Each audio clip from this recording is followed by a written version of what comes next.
When I moved abroad, I couldn't call my mom, so I convinced her to download WhatsApp so we could message each other whenever we wanted. She didn't know technology very well, so I had to help her set everything up before I left. I had to explain things over and over before she felt comfortable. Then I flew to my new place in Italy and sent Mom a text that I had arrived. She responded with a heart emoji. After that, Mom and I messaged each other pretty constantly. It was weird, but even though we were on the other side of the world, I felt closer to her than ever. We talked more on WhatsApp than we ever had when we were living in the same town. I told her all about my new job and my new house, and she filled me in on all the crazy things going on back home. She told me about her karaoke night and the dates she went on, and her new yoga class. She sounded like a completely different person. I guess she was waiting for me to finally move out of the house before she started having a social life of her own. I was so proud of her. About 3 weeks after I'd moved, Mom sent me a really strange message. "Do you know someone named Joe?" It was a really common name, but I couldn't think of any specific Joes that I was close with, so I told her no. She explained that she'd made a new friend on WhatsApp named Joe who said that he was one of my college friends. She said he seemed really nice. My heart sank. She was being scammed. I asked her if she had a photo of this person, and she sent me a photo of a very handsome blonde man. I'd never seen him before. I instantly did a reverse image search on Google, and sure enough, the photo was made by AI. Joe was not a real person. I tried to call Mom to explain everything directly, but she didn't answer. She texted me that she didn't know how to receive calls on WhatsApp, even though I'd already shown her how. So I was just stuck to texting. I told her that Joe was a scammer and she should block him. Her response was, "I don't know how to block people, and I don't think he's a scammer. He seems so nice." My mom is an amazing person, but I'd always been worried that she'd fall for some internet scam. She was too trusting, and her lack of computer skills made her particularly vulnerable. I kept trying to warn her about Joe, but she wouldn't listen. I eventually gave up and messaged my cousins, asking them to visit Mom and talk some sense into her. They said they would, but then I never heard anything back. The next day, Mom messaged me again. She said that Joe had asked her for some money to help with his hospital bills. Again, I told her to stop talking with him, but she said it was too late. She already sent him $2,000. I can't tell you how frustrated I was. I called up my uncle, who also lived in my hometown, and told him the situation. He said he'd go over and talk to her. He called me back an hour later saying that Mom denied everything, pretending that she had no idea what he was talking about. There was nothing I could do to save Mom from this scammer. She wouldn't listen to me, and she denied everything to my uncle's face. I just hoped that the guy would leave her alone now that he got his money. Unfortunately, that wasn't what happened. Mom messaged me in the middle of the night saying that she was going to visit Joe at the hospital to see if he was okay after his operation. "Don't go," I wrote in all caps. She didn't respond after that. Then an hour later, after I'd gone back to sleep, she messaged me again. "He wasn't at the hospital." She added a sad face emoji. "Because he's not real," I told her. I hoped that this would finally make her come to her senses, but she responded back, "No, I just messaged him. He said the doctors let him out early." I was so frustrated that I turned off my phone. If Mom was going to allow herself to keep getting scammed, then I was just going to stay out of it. Nothing I could say would make her change her mind. I didn't hear from her for the next few days. I was worried, but I asked my cousins to check in on her. They said that Mom was fine. She was at home watching TV. That made me feel at least a little better. The next night, Mom finally messaged me again. "I haven't heard from you. Is everything okay?" I told her I was fine. I didn't mention Joe. Then she wrote, "Good. I'm finally meeting Joe tomorrow. I'll take photos when I see him to prove that he's real." I told her not to go. I begged her. I wrote a long emotional message explaining how much she meant to me and how she was putting herself in danger. She didn't respond. The next day was the start of my 1-week vacation from my new job. There was some kind of festival in Italy, and I planned to spend the week exploring my new town. But with my mom acting so crazy, I knew I had to fly back there and finally sort everything out. I got the first available flight, which was surprisingly cheap because it was so last minute, and I flew all the way back to America.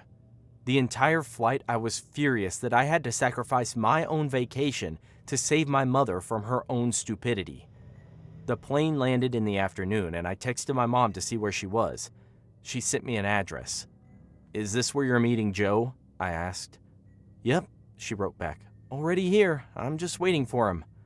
"Go home," I wrote. She didn't respond.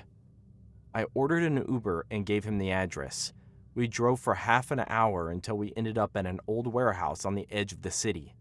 It looked like the sketchiest place ever. I asked the Uber driver to wait there, and then I ran out of the car to look for Mom. I saw a black truck parked in the back, but I didn't see Mom's car. I messaged her, asking if she was still there. I instantly got a reply. "I have your mother. If you give me $10,000, I'll let her go." My heart was racing. I didn't see anyone outside, so I had to go into the warehouse. I took a deep breath and ran in. A man was waiting for me. "Right on time," he said, and grabbed me. As he held me down, 3 other men came out of the shadows and took my phone and wallet. I demanded to know where my mom was. The man laughed. "How am I supposed to know? You've been talking to me the whole time." I didn't understand at first, and then as the men started to tie me up, I realized what a mistake I'd made. All along, the WhatsApp messages weren't coming from my mom. They'd all been from a scammer posing as my mom and somehow using her number. I thought that she was being scammed, but it was actually me.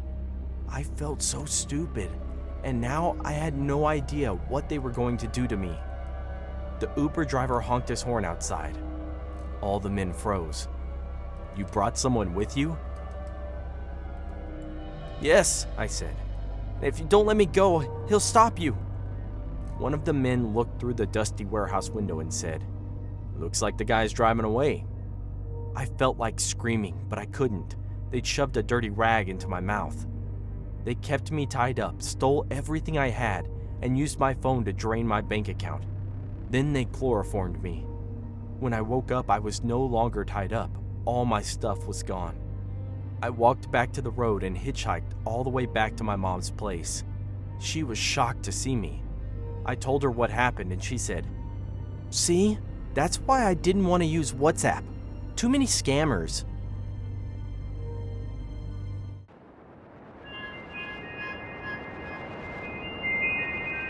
Summer had just begun. The 2 people I lived with at the time were total outdoor nuts. In the summer, they would spend every weekend camping, hiking, paddleboarding, mountain biking, and more. Name an outdoor activity, and they've at least tried it. After trudging through a rainy spring, finally, a weekend forecast came that called for sunny skies and warm weather. They were over the moon excited. For days, they talked about all the potential things they could do. How would they start summer? They wanted to kick it off right, so they decided to go on a camping trip on a lake so they could paddleboard. I was happy for them because they were so excited. I won't lie though, I dreaded being left alone for the weekend. A few months prior to this incident, I had a nasty breakup. We had been together for 3 years, and I caught her cheating on me with her guy best friend, who she claimed I had nothing to worry about. That's always how these things turn out, don't they? In the summer, we used to go on hikes together, lounge at the pool, and go on small weekend getaways. But now I didn't know what I would do with my time. Usually, when summer rolled around, I was excited to get outside. This year, I was apprehensive. I didn't have anyone to really do anything with. I could tag along with my roommates, but I could never keep up with them, which resulted in them hiding their frustration from me. This year, I was going to be hiding inside, playing video games with the blinds closed. When my roommates asked what I was going to do while they were gone, I was honest. They felt bad. One of them chimed in that my ex was a nasty lying skank and I was better without her. I agreed. They suggested I try and put myself out there. One told me to just jump on the dating apps and have some fun. The other recommended I join a club or something to try and meet people with similar interests. Both options were good, but I had no clue how to find good clubs, so I went with the dating apps. Before my roommates left, they helped me build a profile. They chose my pictures and we brainstormed a bio together. We decided to go with, just looking to meet some new people and have some fun, winky face. My roommates left early the next morning before I woke up. I spent the day passing time. I played video games, made an elaborate sandwich for lunch, walked my roommate's dog, and played more video games. I was bored out of my mind, and the idea of texting my ex crept into my mind. I heard she and her friend didn't work out. She had tried to contact me a month ago, but I ignored her. I shook my head. I couldn't do that. I couldn't go back to a cheater. I paused my game and pulled out my phone to open Tinder. I started swiping through. To my pleasant surprise, there were a lot of girls who were my type popping up. It felt like I was swiping right on every girl, but still, I had no matches. After swiping for 15 minutes with no matches, I gave up. I threw my phone to the side and resumed my game. Right as I hit play on the game, my phone lit up. "You have a match," my phone screen read. Then another notification popped up. "New message." I paused my game again and grabbed my phone. I matched with a girl named Sasha, which is a hot girl name. I looked through her pictures and Sasha was, in fact, a hot girl. She was way out of my league. She had long blonde wavy hair and stunning blue eyes.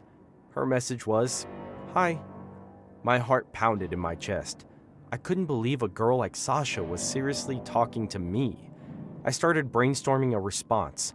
I needed something flirty, confident, and something that would start a conversation. I prayed we would have fun banter. I looked at her bio, but it was empty, so I was on my own with coming up with something clever. After 10 minutes, I had nothing, so I simply responded, "Hey there, what are you up to?" My plan was to try to hang out with her that night. She responded immediately, "I'm not up to much. Why? Do you have any ideas of something we could do?" My heart fluttered. She wanted to do something with me too. I invited her over after dinner for a movie and hopefully more. Sasha was ecstatic and agreed.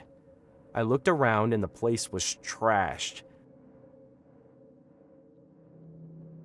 I got to cleaning right away so Sasha wouldn't be grossed out. I ate a light dinner and showered about an hour before she said she would come over. I didn't want anything to hurt my chances of being with her. Rushing around, I realized I was finally happy. This was the most excitement I've had in months. Right as the clock struck 9 o'clock, there was a knock at the door. My heart started to thud against my chest. I opened the door to reveal a petite girl with short jet black hair. Sasha was blonde and curvy, and the girl before me was, respectfully, a bored. There was no way the two were the same. Hello?" I said. "Hi," the girl said with a big smile. "Brandon, right?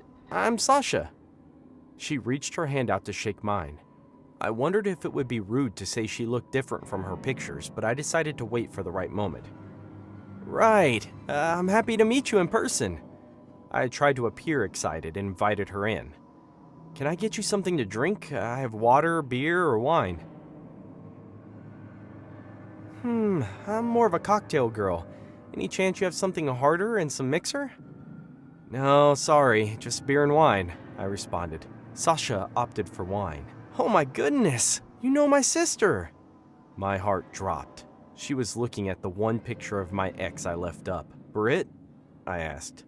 Sasha smiled big and nodded. Yeah," I responded hesitantly. "How do you know her?" "You're never going to believe this," she started explaining as I prepared our drinks. I gave her a cup of wine. "She's my sister. We're not very close, but I still thought I knew who her friends were." I could feel all the color wash out of my face. Britt mentioned she had a sister, but I couldn't quite remember what she told me about her. She had been sent away for some reason. Getting with her sister would be good revenge, I thought. "No way," I acted interested. Yeah, she's friends with my roommate, I lied. Sasha's smile widened. I wanted the subject to change. Want to watch a movie? She nodded. Okay, just let me run to the bathroom, but you can start looking through and see if anything stands out. I'm game for anything. I left her on the couch with our drinks on the coffee table. In the bathroom, I brushed my teeth just in case. I wanted to be as fresh as possible. She wasn't the Victoria's Secret model she pretended to be, but I did like the idea of getting revenge on Britt. I tried to remember what Britt told me about her sister. Britt's sister was significantly younger than her, but Sasha looked at least 20. Britt was 25. I remembered the gap being bigger than that. I came out and Sasha had made herself comfortable. How about something scary? She offered. I agreed, and she started playing one of the Conjuring movies. I'm not sure which. My mind was busy trying to remember how old this girl was. She had already lied about what she looked like, so I wasn't sure if she would be honest about her age. How old are you again? I forgot what your profile listed. 22, she responded. I knew that was a lie. I smiled and nodded. Okay, just making sure. You can never be too safe. My buddy got in some trouble because he got with a girl who lied about her age. I can't even imagine. She acted like that was the most horrible thing she had ever heard. We turned our attention to the movie. It was hard to pay attention because I kept trying to remember what Britt had said about her sister. She said she was crazy. I didn't know if I wanted to hook up with her anymore because Sasha had already lied to me so much. As the movie played, Sasha got closer and closer. When something would pop out, she would bury her head in my chest. I put my arm around her to play along, but alarm bells were going off in my head. When the family cat died in the movie, everything Britt told me about her sister came rushing back in. I only met her sister once 3 years ago when she was 14, so she was 17. My heart started to race with anxiety. Britt told me they had to send her away because she kept killing their family pets. Her parents finally intervened when she operated on a kid she was babysitting. She sliced the boy's arm open and played with his veins. The boy ended up having nerve damage and didn't have full use of his hand anymore. Afterward, Britt said her sister told her that she wanted to see human bones still in the body. I felt like I was going to hurl. Her sister, in that first meeting, clung to me. She wouldn't leave me alone. At the time, I thought it was cute that she must have had a crush on me. Britt didn't act like it was cute. Britt acted disturbed. She told me after that her sister wasn't normal and never had romantic feelings for someone.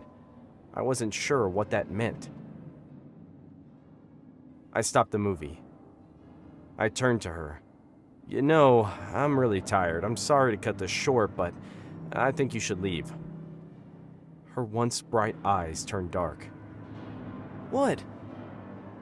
Do you not like me or something? No, that's not it. I'm just tired. You seem fine to me. She scooted back from me, but didn't appear like she was going to leave. Okay, I lied to you. I figured honesty is the best. I used to date your sister. We were together for 3 years. At first, I thought it would be okay.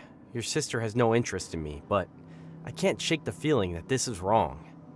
It's not wrong, she said, seeming unfazed by my revelation. I know you used to date Britt. I remember you. Then why did you act like you didn't? I asked with some anger in my voice. I didn't want to scare you away. I've had a crush on you for a long time, she said with a mischievous smile. Not a seductive mischievous, though. Her smile was something malevolent. Sasha stood up and started to survey the apartment again. She ran her finger over my roommate's trinkets and books. You're also 17. I'm gonna be 18 in a couple months. I won't tell anyone. She tried to appear innocent. I shook my head. I would like you to leave now. I headed towards the door. From behind me, I heard her grunt and rush towards me. I turned to see that she had picked up a heavy crystal that belonged to my roommate, and she was running towards me. I stepped to the side, and she ran into the door. She had too much momentum to stop. Sasha must have hit her head when she collapsed on the floor because she looked like she had passed out. I checked, and she was still breathing. I called Britt to come get her. When Britt arrived, she was panicked. "Are you okay? Did she do anything to you?" My heart felt warm that she was so concerned for me. I explained to Britt that her sister catfished me, and when I remembered everything she told me, I asked her to leave. Britt shook her head and I held her heart. She told me that one of the reasons her parents ended up sending her away was because Britt read in her sister's journal how she wanted to cut open my neck. "My neck?" I asked. Britt nodded. "In her journal, she talked about how she would like to explore under the skin. She wanted to see your jugular. Yours specifically." I felt sick. After Britt took her sister and left, I sat on the couch and finished my beer. About halfway through the beer, the room started spinning, and I had to lie down. I passed out and woke up the next morning. Sasha must have put something in my beer when I was in the bathroom. If I had drunk more, she probably would have fun exploring under my skin. I never used a dating app again. I can just meet people the old-fashioned way.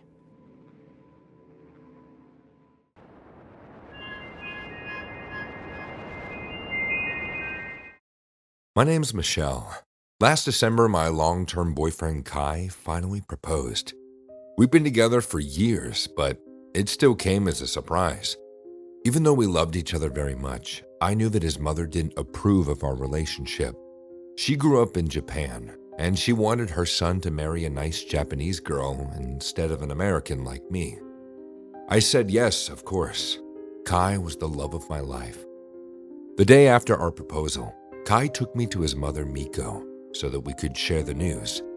We were both pretty nervous about how she would react. Miko smiled as we told her, but I could tell that she was disappointed. Eventually, she said that she'd approve of our marriage if she could take a look at our palms.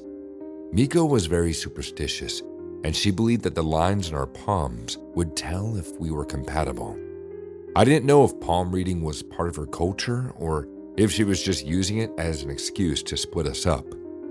I didn't want to show her my palm, but I also didn't want to upset the future mother-in-law. So the three of us sat at our kitchen table. Kai and I placed out our right hands on the table, and Miko examined the lines in our palms.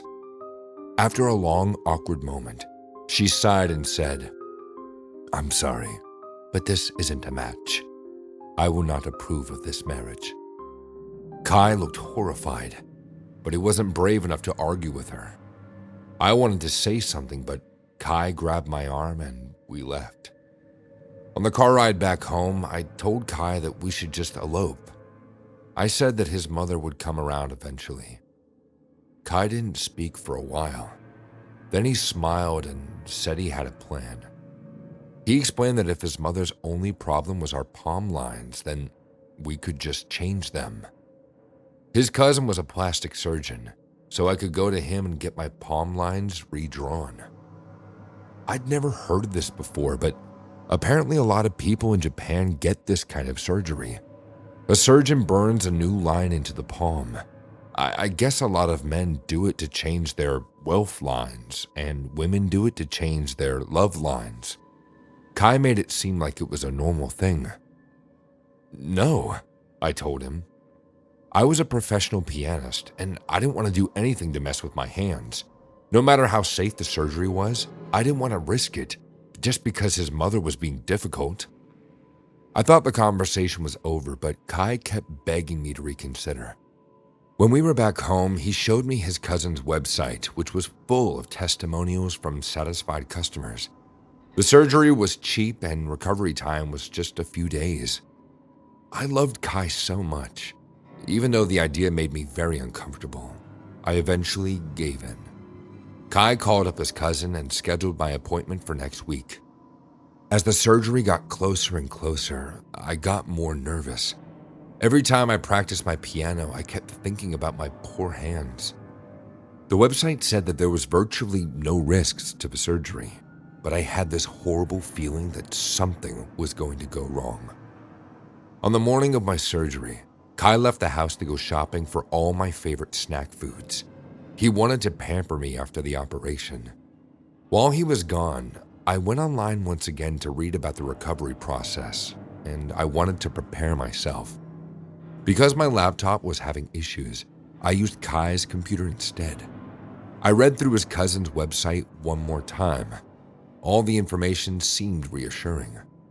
I was about to close the laptop when I saw that Kai's WhatsApp messages were still open. I knew it was none of my business, but something compelled me to look. I saw that Kai had been messaging his mother multiple times in the last few days. It was all in Japanese, so I couldn't read it. I knew that he would tell her about the surgery, so I figured that that's what they were talking about. Just in case, I opened up Google Translate and copied their last few messages into the text box. What I saw made me want to throw up. His most recent message was, "After today, I'll have the perfect housewife." I translated more of the messages and found out that Kai and his mother had planned to sabotage my surgery. He wanted to mangle my hands so that I'd have to give up being a pianist. I couldn't tell if this was Miko's idea or Kai's, but either way, he was willing to mutilate me just so I'd lose my career and become a dutiful housewife. I clicked on his WhatsApp messages to his doctor cousin. Thankfully, those were in English, so I didn't need to translate. Unlike Miko, his cousin sounded very uncomfortable with the idea of purposely botching the surgery. But I saw that Kai had agreed to pay him thousands of dollars. I'd never felt angrier in my life. I thought Kai loved me. How could he do this to me? He still hadn't returned, and my surgery was only a few hours away. I looked up his cousin's number and called him directly. I'd never talked to him before, but he seemed like a good guy who was forced into a terrible situation. I told him that I'd discovered it, and he begged me not to tell anyone. He said his practice was failing, and he desperately needed Kai's money. I thought about calling the police right then and there, but then I thought of another plan. I told him that I'd double the money if he gave me a different surgery instead. I'd use Kai's money, of course, enough to drain his bank account completely. We hashed out our plan right before Kai returned from the supermarket. An hour later, Kai drove me to the clinic. In the waiting room, I asked him one more time if he thought the surgery was safe. He looked me dead in the eye and told me that there was nothing to worry about. I smiled and said, okay. When the doctor took me into the operating room, he made Kai wait outside. Then he started the surgery, but he didn't operate on my hands. He gave me breast implants, massive breast implants. When I walked out to the waiting room with my gigantic new knockers, Kai almost fainted. Thanks for paying for the operation, I told him, but I think we should see other people.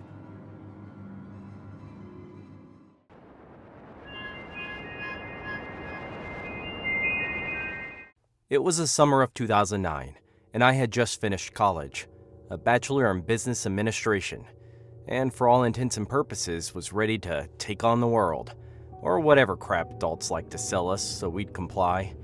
Except I wasn't ready to do that yet. My father had a landscaping company passed down to him by his father, and I grew up with the expectation that I would be the next successor of the business. Starting from the age of 10, my father taught me about the job, giving me small tasks to complete. The majority of my school breaks were spent knee-deep in a patch of soil. I didn't mind it most of the time, but my heart wasn't in it. Once graduation came and went, however, my father started getting impatient when I didn't immediately start working on the family business.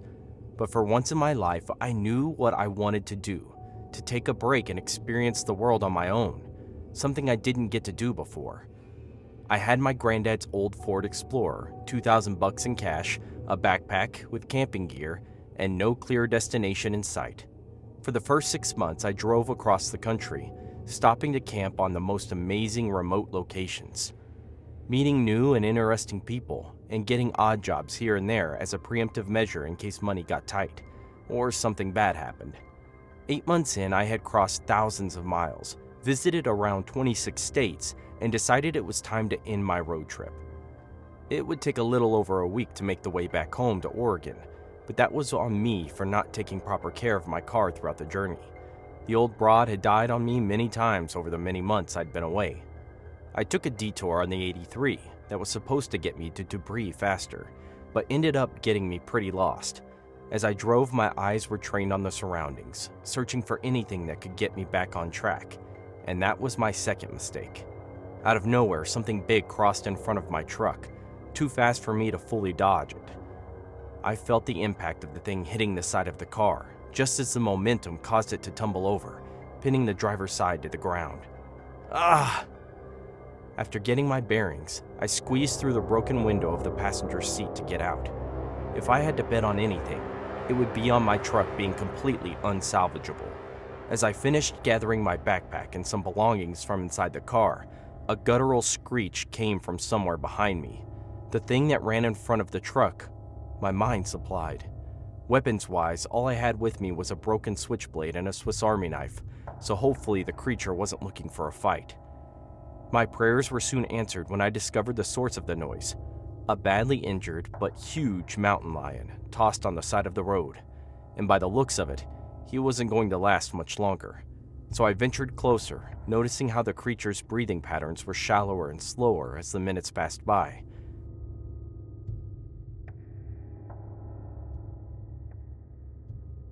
Upon closer inspection, I noticed some sort of gash wound in one of his paws, maybe from a fight with another animal.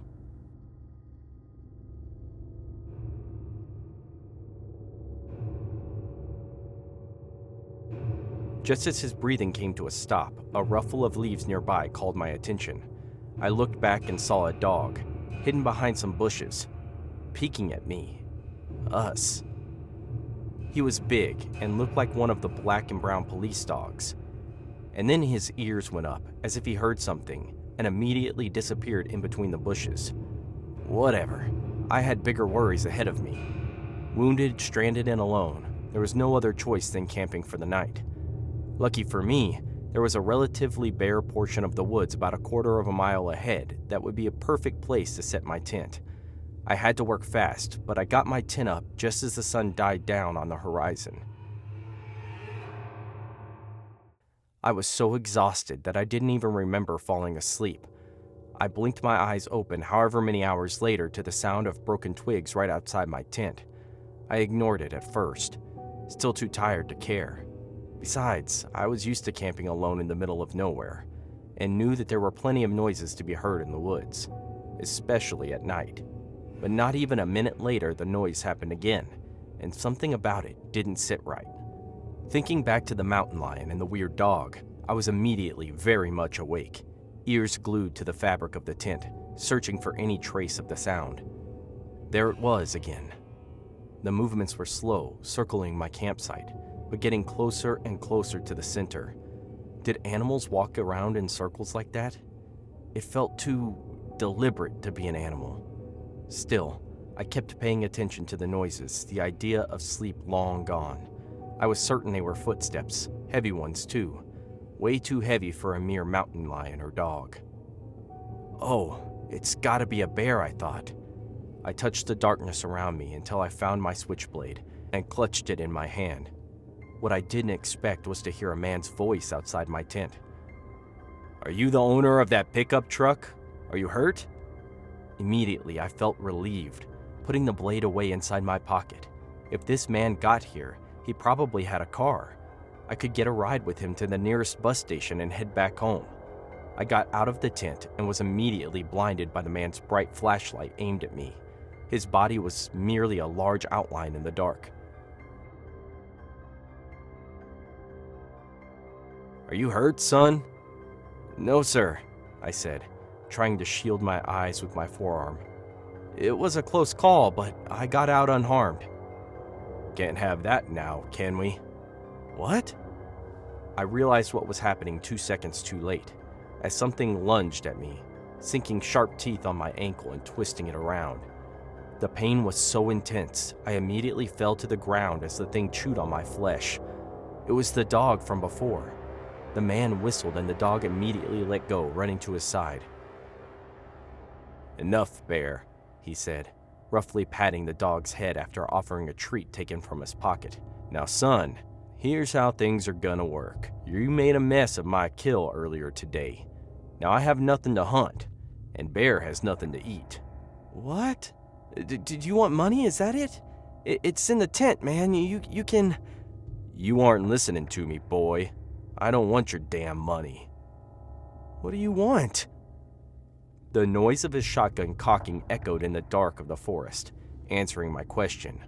With a wicked smile, he told me he would count until 100, and after that it was game on. The game being him hunting me. The man started counting, and I found myself backing away from him and the dog. I didn't know where to go or what to do. I could barely even see anything in front of me, and was probably leaving a trail of blood behind me too. Not that it mattered anyway. He had a source of light when I had none. All the odds were stacked against me. Hiding wasn't an option in the long run, but I couldn't keep walking much further either. Between the throbbing pain from my injured leg and my rapidly dying resolve, panic clawed at my insides. This crazy man was going to kill me. The countdown came to an end, and I still had no idea what to do. Would he come after me himself, or would he send the dog to do his dirty work? Either way, I was dead. From afar, I heard him psyching the dog up, urging him to find me. "Bear, are you hungry, boy? Go! Go!" I summoned all the strength I had left and kept walking.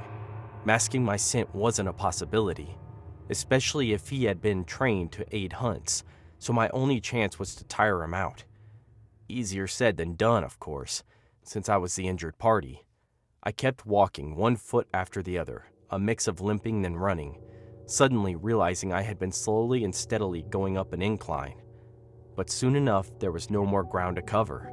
I was faced with a steep hill in front of me, and Bear behind me.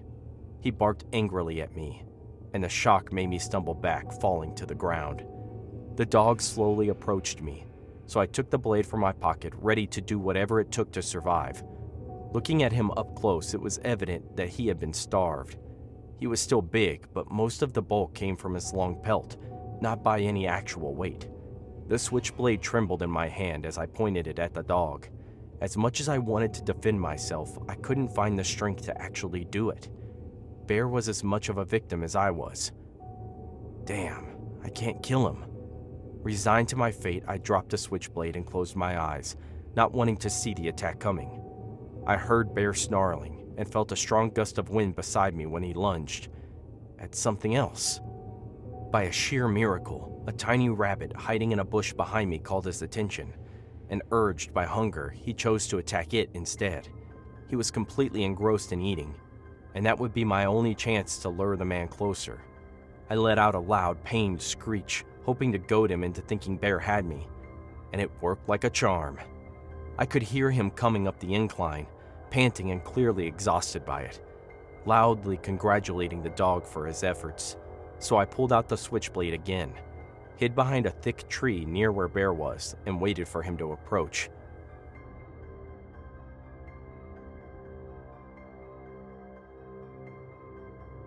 "You got him good, didn't you, boy?" As soon as his body passed by the tree, I jammed the sharp blade on the back of his heel, and then pulled back, completely slicing the tendon. The man went down screaming bloody murder, gripping the wound. Surprise, or maybe pain, made him let go of the shotgun for just as long as it took me to grab it from him. Immediately pointed at his face, resolute in shooting the man point blank. "Hey kid, we don't have to do that, okay?" he pleaded, lifting both hands at me in surrender. There's money in the car, down the road."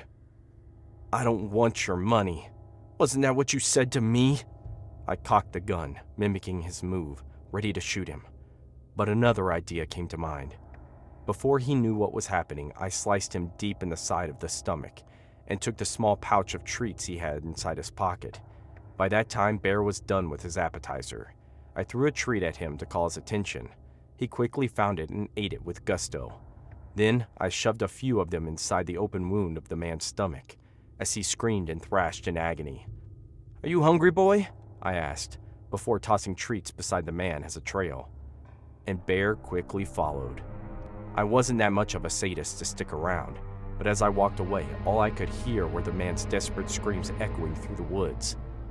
Yeah, I was done with camping for good.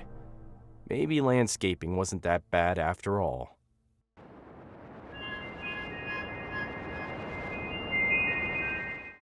My name is Pearl, and I'm extremely good looking, and my husband loves me because of that. I love living in the desert, even though we barely got any rain outside of monsoon season in August. The vast majority of our rain came during that 1 month, and we had to make sure that our sprawling acreage didn't flood. Last August, Jim went out to check if our trench had been blocked. It seemed like there was more water in the yard than usual. He said he was going out to take a look, that it would be 10 minutes, tops.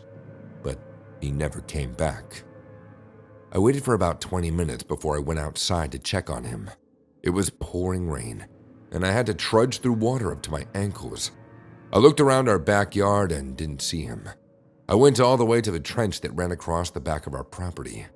It funneled the excess water into a little reservoir, and the water was running pretty fast. He wasn't there. I went back inside and called the police. I can't tell you how panicked I was. Because of the rain, the police couldn't get there until about half an hour after I called. They had 3 men walk around the property looking for Jim. They didn't see any signs that he was even ever there. They walked to the back of the house, dripping wet, and gave me the bad news. Jim was still missing. He gave me a number to call and then left. I guess I was in shock because I let them leave without arguing. I stayed inside, silently praying that I would see Jim again. Eventually, day turned into night, and the rain got even worse. I was sitting on the couch, crying and praying. I felt completely hopeless. Then, I heard a soft knock at the back door. It was barely audible over the rain, and I didn't know if it was just a fallen tree branch or something, but I couldn't ignore it. I pulled on my shoes and walked to the back door. I looked around, but I didn't see Jim. I started to think that the noise was just in my head, and then I noticed a figure in the distance. It looked like Jim was standing at the far corner of our property, just past the trench. "Jim?" I shouted into the wind. The figure didn't move. There was a flash of lightning, and I got a better look at the figure. Yes, it was definitely Jim. But what was he doing? I raced across the yard, wading through knee-deep water until I made it to the trench. Jim was standing on the other side with the rushing water between us. "Honey," he said, "I'm trapped. Please help me." He didn't seem trapped. He could walk along the edge of the trench and enter our property from the side, but he wasn't moving. Instead, he reached his hand toward me, as if he wanted me to help him jump across the rushing water. "It's not safe," I told him. "You have to go around." "Please," he said. "I need your help." His arm was still extended. Despite how dangerous the trench was, it was only about 3 feet wide. With my help, he could jump over. So even though I knew it was safer to go across, I did what he wanted. I reached forward and grabbed his arm. "Okay," I said. "You can jump." He didn't. Instead, he squeezed my wrist really tight and pulled. It happened so fast. I didn't know what was going on. It was only after I fell into the rushing water that I realized that he wanted me to fall. I felt my body slam against the side of the trench as I was caught up in the water. Everything was dark. Intense pain seared through me as a fallen branch scratched against my sides. My head collided with the concrete. I wanted to scream, but I couldn't underwater. If I opened my mouth, I would choke. Not knowing what to do, I just let the current take me. My body was pushed further and further down the stream until I was shot into the churning reservoir. I desperately paddled to the surface, gasping for air before the water pulled me back down.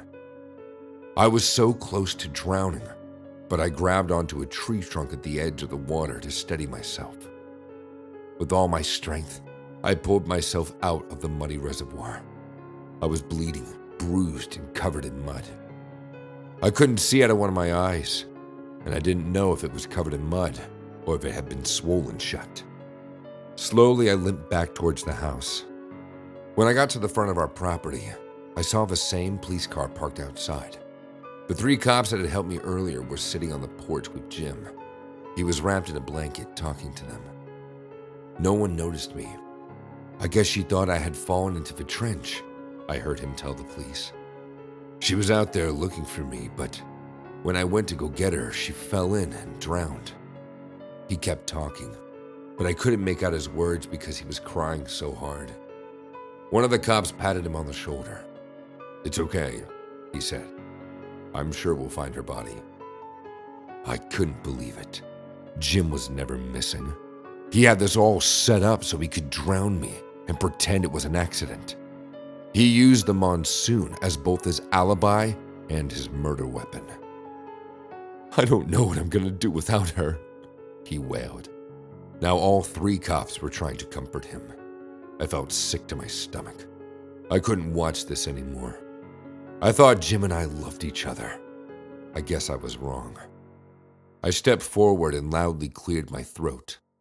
All 3 cops looked at me in shock. Slowly, Jim turned his head around and saw me standing there, wounded, but very much alive. "Well, shit," he said. "Needless to say, Jim and I aren't married anymore. He's awaiting trial for attempted murder.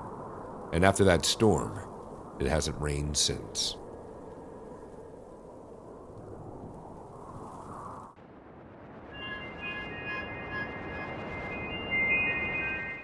The house was a wonder.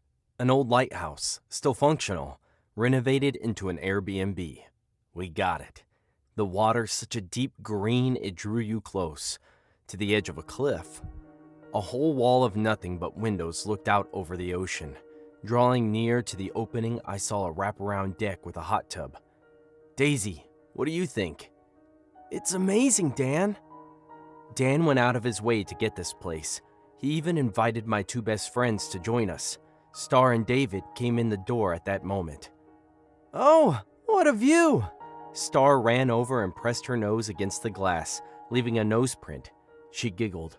Dan brought us all a drink. "To Daisy, the reason we're all here." He toasted. I felt a blush creep up my neck. Sure, it's my birthday, but he's the one that rented the place and got us here. "Best weekend ever," Star said in my direction. I smiled, raised my drink, and drank it. We spent the rest of the day exploring our surrounding, bickering over who got what room. Dan and I got one just below the light with a gorgeous view while Star huffed. We ended the night in the hot tub, staring out at the stars, smelling the salt and listening to the waves crash against the cliff face below us. The result was so calming, I don't remember going to the bed. I must have, though. I woke up to a beautiful sunrise. The room was filled with golden light. Who could believe that this was real life? Not me. I stretched, feeling how loose my body felt. Who knew a body could hold so much tension? I slid out of bed and made my way downstairs, where I heard the others whispering. "But should we tell her?" "Tell me what?" I came around the corner and saw Star's face start to burn. David looked quickly away, but Dan smiled. "Oh, nothing, just a silly note we found this morning. How are you feeling?" "What note?" Dan passed a piece of paper over. It read, "Happy birthday," and had a drawing of a daisy. Weird thing was, it wasn't in any of their handwriting. "That's odd." I handed the paper back. "Nah, I think I told the owners why we were renting the place. They probably left it and we just didn't notice it until this morning." Dan shrugged. Star and David didn't look convinced, but it's the beach. What bad could happen there that didn't come from the water? "Let's go walk on the sand." We spent the morning on the beach, enjoying the sand and salt air, until we realized none of us had eaten. So we headed back to the house, only to find the door wide open. Dan thought that perhaps we just hadn't closed it tightly enough. David was positive he'd locked it. The boys went in and looked around, while Star and I waited in the yard for the all clear. After a few minutes, David waved us in. We were so hungry, we ate our breakfast like a monster would. An hour later. Has anyone seen my bikini? Star came into the sunroom flushed. We'd all decided the hot tub was needed and had changed and were waiting for Star. We all shook our heads. I hung it up last night, but now I can't find it. I have an extra if you want, I shrugged. She nodded. It's in my suitcase, go for it. You guys don't have to wait for me. I stared at her thoughtfully, but she waved me away. As she turned and walked up the stairs, I turned and headed for Serenity. After about 20 minutes, we realized Star never joined us. Maybe I should go check on her, I hesitated. David shook his head. No, I will. He climbed out, wrapped himself in a towel, and headed inside. Dan took my hand. I looked into his smile. He made me feel safe. But why would I not? We heard a shout and another sound I will never forget. The sound of something heavy hitting the wood deck. It sounded like a watermelon had burst. I screamed as I looked down to see Star, or what was left of her, on the deck. It seemed she'd thrown herself from the light room at the top of the house. I ran for the bathroom, emptying my stomach once I arrived. I wiped my mouth and washed my hands. When I looked up in the mirror, I screamed again. There was a note, written in red on the mirror. There was another drawing of a daisy. Dan came skidding in. I just pointed at the note. The very next thing we did was call the police. They did their investigation, said it was a suicide, but they didn't know Star like I did. She wouldn't do that. Where had David gone anyway? The police promised to look for him as the coroner's van took my best friend's body away. I felt numb. Shaking off all of Dan's comfort, I told him I was going to lay down for a while. Rage seemed to flash across his face, but before I could be sure, it was gone. I woke just as the sun was setting. I looked in my suitcase. The extra swimsuit was there, along with a note. Something's wrong, Daisy. Very wrong. No drawing this time, just my name, and it was in David's handwriting. What could he mean? I took the paper and headed downstairs. Done skulking, are you? Dan was slurring. I just saw my best friend splattered. I wasn't sulking. Have you been drinking all day? So what if I have? I walked to the window. When did David come back?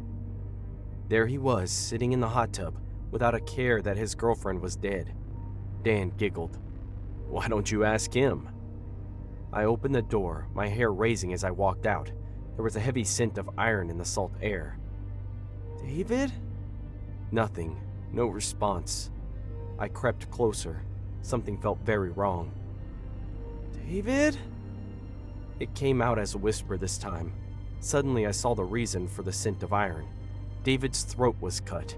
I took a deep breath to scream, and a hand snaked around my waist, the other covering my mouth. I wanted this all to be special, but they were going to ruin it. Now they can't. You're mine, and there's nothing they can do about it. Nothing, nothing, nothing. Dan was babbling and giggling. He was pulling me back toward the railing. I froze, limp in his arms. He dropped his hand from my mouth. Why? I whispered. As Dan's grip tightened around my waist, I felt the warmth of his breath against my ear, his voice cold and unnerving. Why? He whispered back, mimicking my question. Why not? I struggled, trying to free myself, but his hold was firm. You see, Daisy, he continued, this was all for you. Everything. The lighthouse, the birthday weekend, even Star and David. Especially them. I managed to turn my head just enough to catch a glimpse of his eyes, dark and twisted with a madness I had never seen before. I don't understand, I stammered, my voice trembling. He chuckled softly, a chilling sound that echoed in the night air. Of course you don't. How could you? Star and David? They were distractions, obstacles. They needed to be removed so you could see how much I love you, how far I would go for you. I felt a wave of nausea. You killed them because you love me? That's insane, Dan! His eyes flickered with a dangerous light. No, Daisy, it's not insane. It's devotion. I had to make sure you knew there was no one else but me. Now, there's no one left to come between us.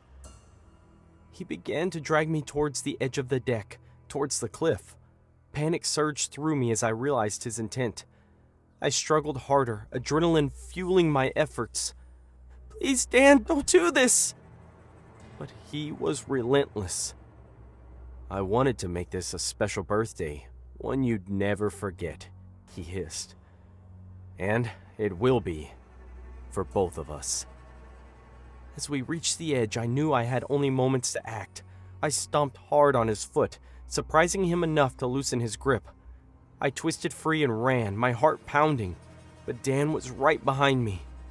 I ran back into the house, slamming the door and locking it. My mind raced. I needed a weapon, something to defend myself. I grabbed a kitchen knife and turned to face the door, waiting for him to break through. Silence. Then a slow, deliberate knock. "Daisy," Dan called out, his voice eerily calm. "You can't hide from me. You belong to me." My grip tightened on the knife as I backed away, my eyes darting around for another escape. Suddenly, I remembered the light room at the top of the house. If I could reach it, maybe I could signal for help. I bolted up the stairs, my heart in my throat. Behind me, I heard the door splinter as Dan forced his way in. I reached the top and locked the door, then rushed to the light controls, frantically trying to turn it on. The light flickered to life, casting a powerful beam across the dark ocean. But it wasn't enough. I needed something more immediate. I looked around and saw the radio, the one used to communicate with passing ships. I grabbed it, my hand shaking, and sent out a distress signal. "Help! This is Daisy at the old lighthouse Airbnb. I'm being attacked! Please send help!" A voice crackled back almost instantly. "Help is on the way. Stay calm and stay safe." Just then, the door behind me burst open. Dan stood there, his face twisted in fury. "You think you can call for help? You think anyone will get here in time?" I backed away, holding the knife in front of me. "Stay back, Dan! Don't come any closer!" He stepped forward, a sinister smile spreading across his face. "You know, Daisy, I almost regret this. Almost. But if I can't have you, no one will." And then, in a moment of pure desperation, I lunged at him with the knife. We struggled, and I felt the blade sink into flesh.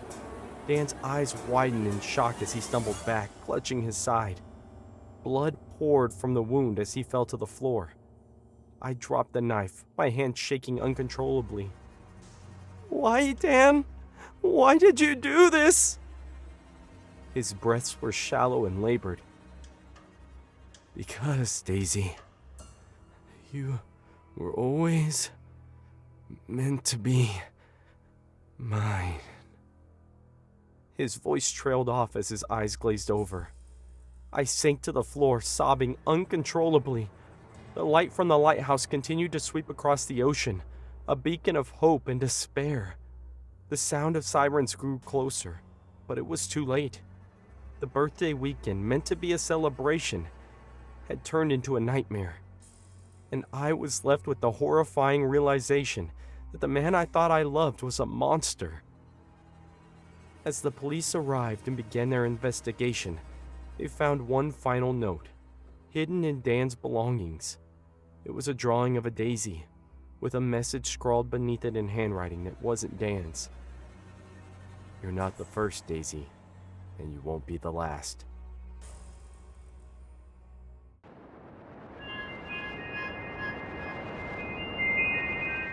It was dark before dusk, a type of darkness that introduced blistering lightning across the sky, thunderous booms like the voice of God had finally ended in a downpour.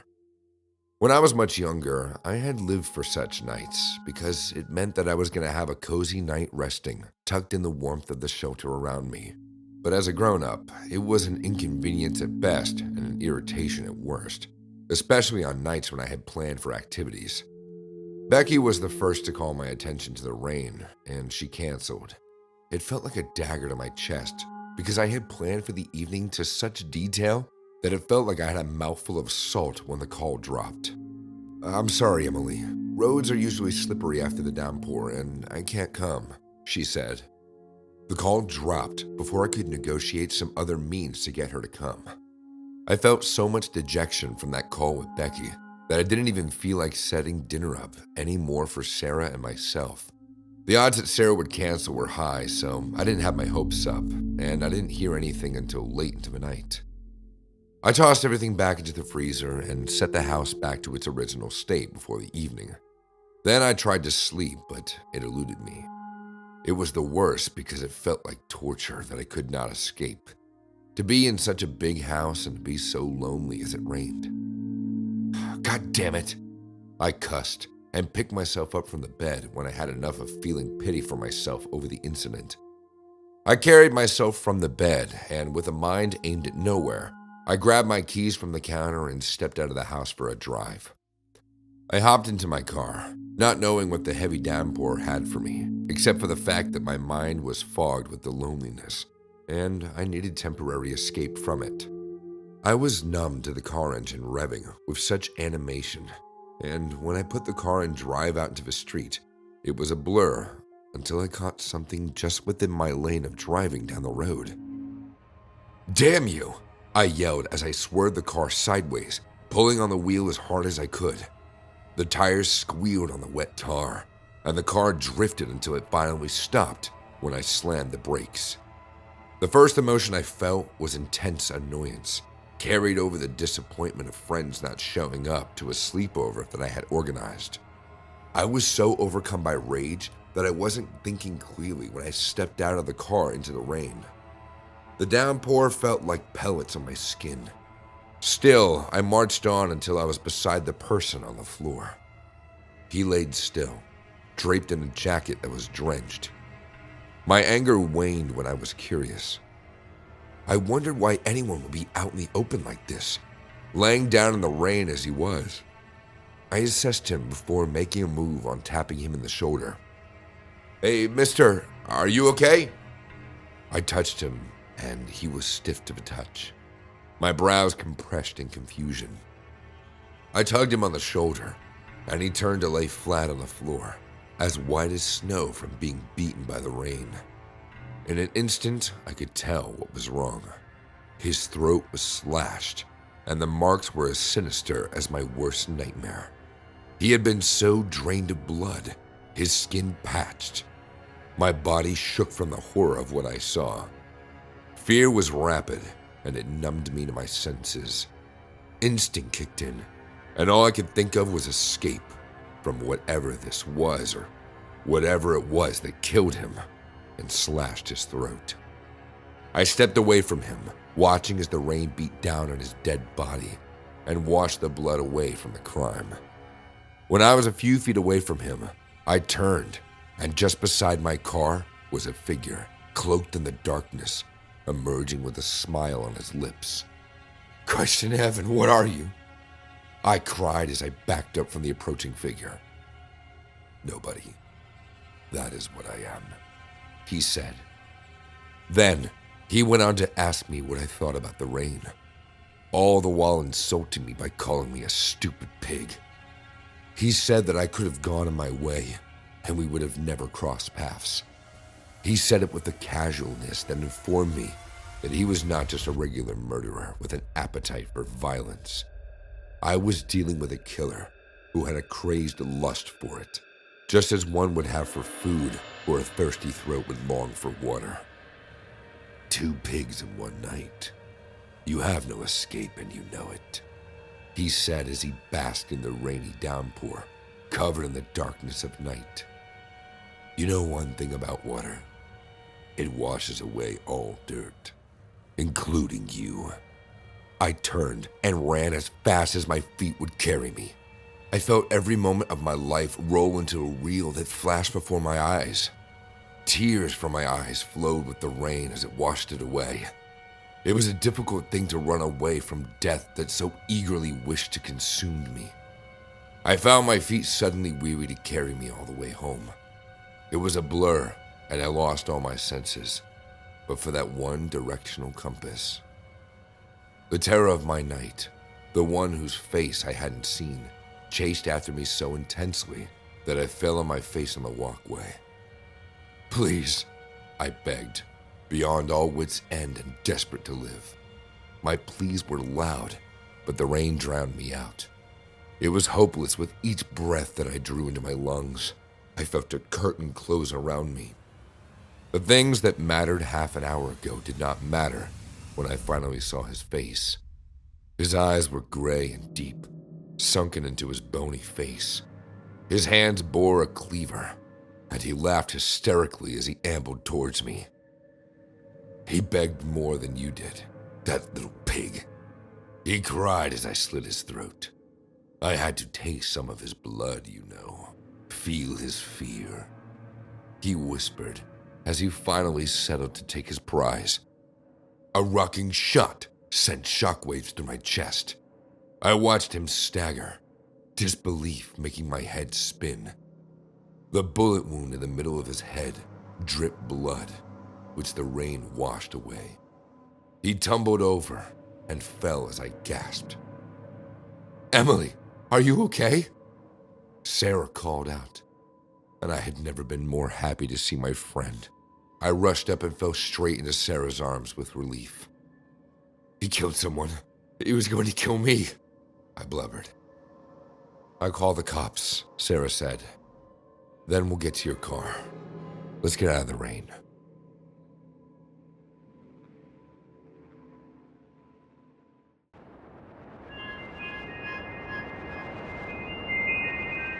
My name is Danielle. When I was growing up, I was really close to my older sister, Tori. But then she went to college in Switzerland, and I barely heard from her. Because she was living abroad, the only way we could communicate was through WhatsApp. None of my friends in America had WhatsApp, so I only used it for Tori. I thought it was going to be a temporary thing until she graduated, but then she decided to stay in Europe. She became an ESL teacher, working in Romania, and then Poland, and then Greece. She loved her life and had no intention of moving back to America. I barely left my hometown and just didn't understand my sister's wanderlust. Over time, we slowly grew apart.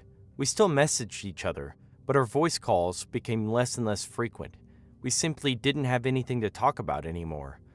Just over a year ago, she messaged me that she had decided to move to Moldova, which was a tiny country in Eastern Europe that I'd never heard of before. I checked the American Embassy website, and it seemed like a pretty dangerous place for foreigners. Unlike the other countries she'd been to, Moldova had a bunch of travel warnings for America. For the first time, I got a little nervous about my sister's travels. I tried to call her to talk her out of the move, but she wouldn't answer. So I texted her a long WhatsApp message explaining that I missed her and that I was really worried. She sent me a one-sentence response: "Don't meddle with my life." After that, I didn't hear from her for months. I sent her occasional messages to check in, but she never responded. And then, about 3 months ago, she finally wrote me back. She sounded surprisingly friendly, as if the last few months of radio silence had never happened. She told me about how great her life was. She talked about her job and her new friends. I was so happy that she'd gotten over her anger. It seemed like she missed me just as much as I'd missed her. I tried to do a voice call, but she said that the Wi-Fi was so bad in Moldova that the calls wouldn't go through. So we stuck to texting. For the next few weeks, Tori and I texted back and forth almost constantly. I had never felt so close to her. She was telling me all sorts of wild stories, and she made Moldova seem like a very fun place. Then one day, she forwarded me a plane ticket to come visit her. She said that she wanted me to stay at her place for 2 weeks, and she'd pay for everything. Even though I had my passport, I'd never left the country before. I just didn't really have the desire to travel, and even though Tori seemed happy in Moldova, I wasn't sure that I wanted to go. But over WhatsApp, Tori kept pressuring me. She sent me photos of all the places that she'd take me to. I knew I needed to reconnect with my sister, so I ignored my nervousness and agreed to go. I took 2 weeks off from work and checked all the visa requirements. It's different now, but back then, Americans visiting Moldova could get a visa on arrival if their stay was under 30 days. There was nothing I needed to do besides pack. In early June, I flew to Chisinau, the capital city. It was a small, grimy airport, and the immigration guy seemed surprised that I was traveling there alone. In broken English, he asked me a few questions about my reasons for traveling. I told him that I was going to be staying with my sister the entire time I was there. He gave me a long look and said, "Good luck. Be safe." After that, I messaged Tori that I'd arrived. Before, she told me that she'd meet me at the airport, but now her response was, "Great, my friend Vlad will pick you up."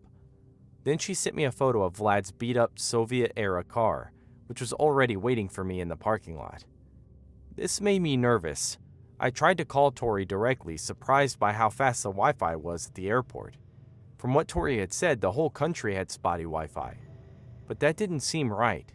Everyone I saw in the airport had smartphones, and most people were scrolling through their phones without any problem. Tori didn't answer my call. She just texted me to find Vlad. She said I could trust him. So I walked through the parking lot until I found the right car. Vlad was waiting in the driver's seat. I couldn't see him clearly, but he looked short and greasy. He smiled at me when I approached, and I instantly distrusted him. I thought about turning around and going back to the airport, but I knew that was overreacting. Vlad stepped out of his car and shoved my luggage in the trunk. Then he told me to get in the passenger seat. He didn't even say hello. I got in, and we drove out of the parking lot in silence.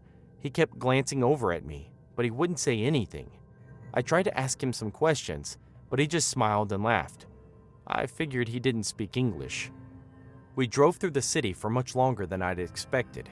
Eventually, the buildings began to thin out, and I realized that he was taking me to the countryside. My heart pounded in my chest. I tried to call my sister again. At first, she didn't answer. Then I heard a phone ringing in the glove compartment. Horrified, I realized that Tori's phone was in Vlad's car the whole time. I glanced over at him, and he ignored me. I could feel the car speed up. I opened the glove compartment and found Tori's ringing phone. "It took you long enough to figure it out," Vlad said in perfect English. "What's going on?" As he drove faster and faster into the countryside, he told me that he had special plans for me, just like my sister. I didn't understand what was going on. Where was he taking me? What had he done to Tori?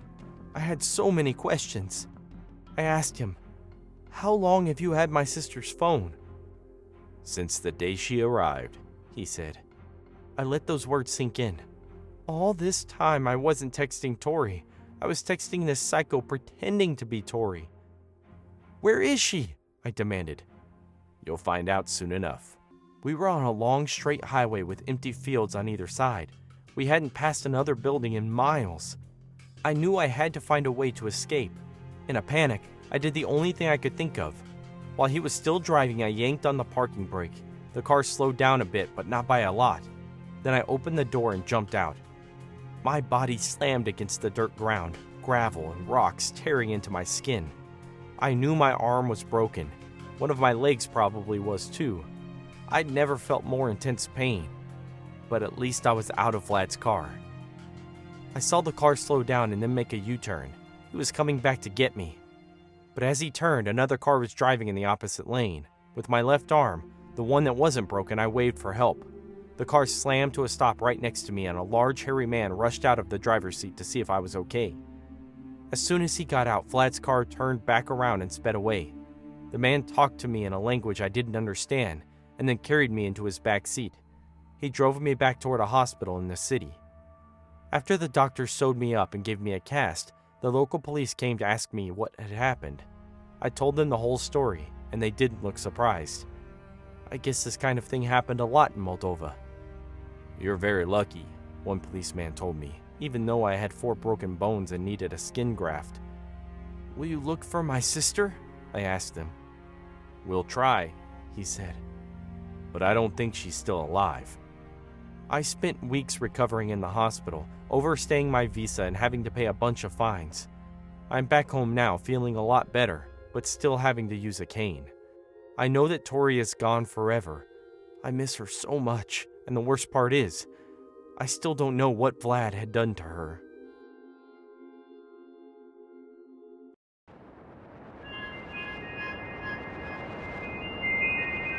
I met a really hot guy named Tyson on OkCupid.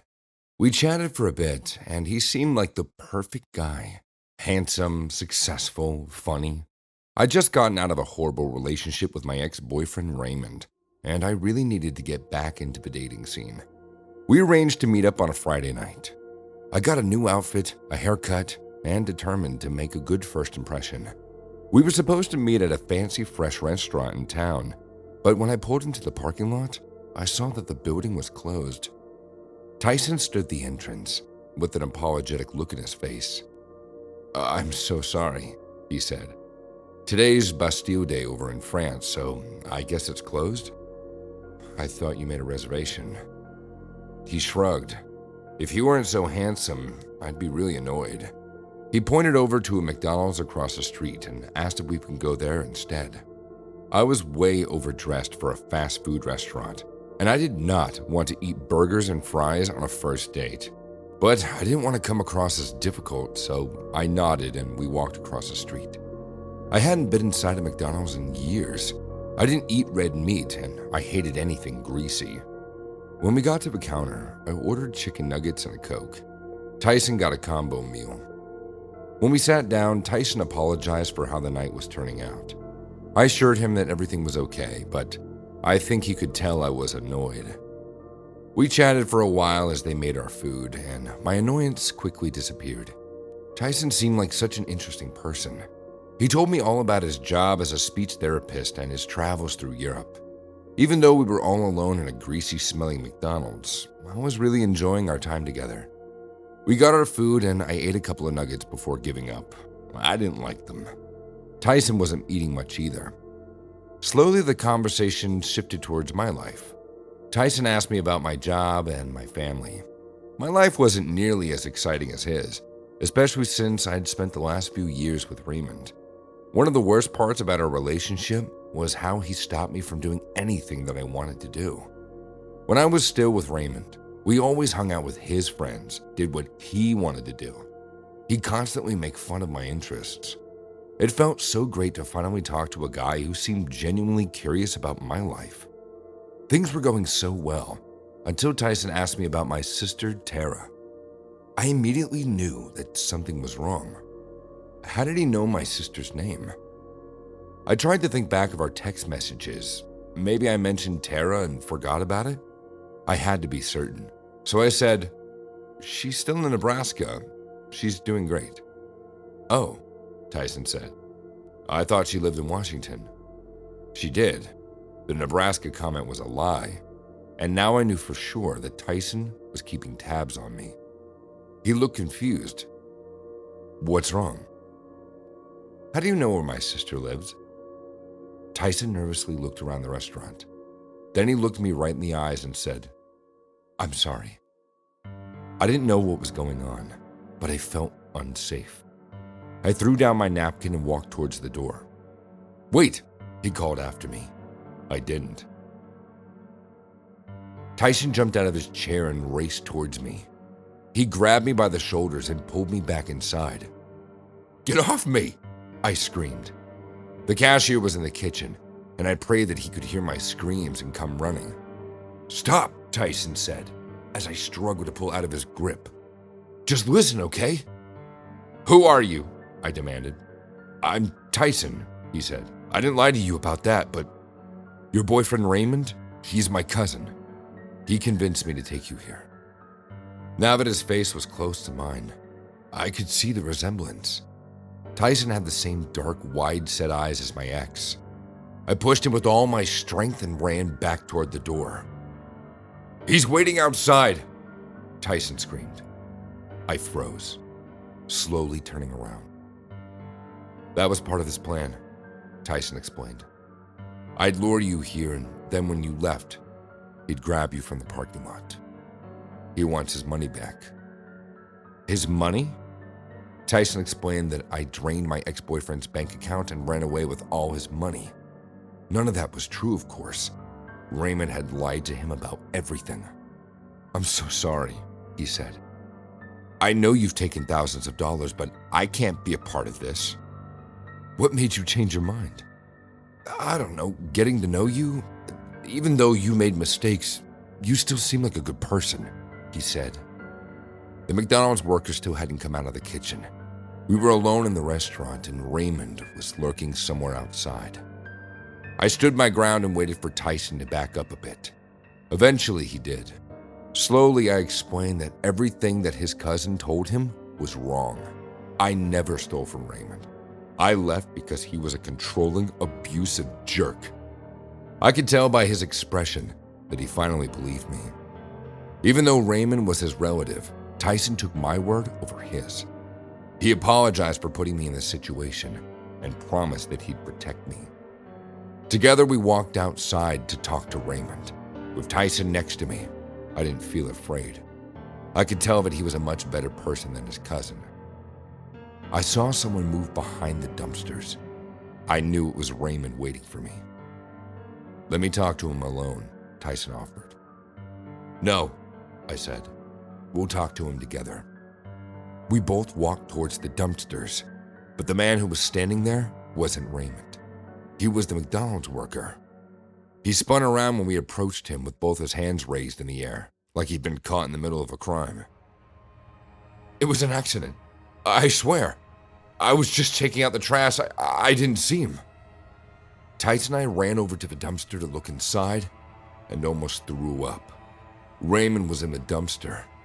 I guess that was his hiding spot. A large broken microwave was embedded into the side of his head. When the worker had thrown it out, he dropped it right on Raymond, killing him.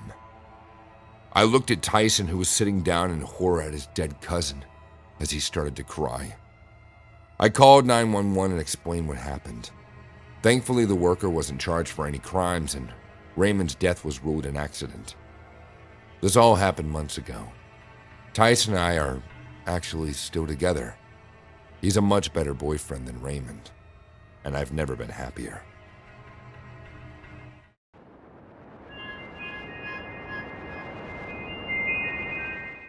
I'm a mystery novelist.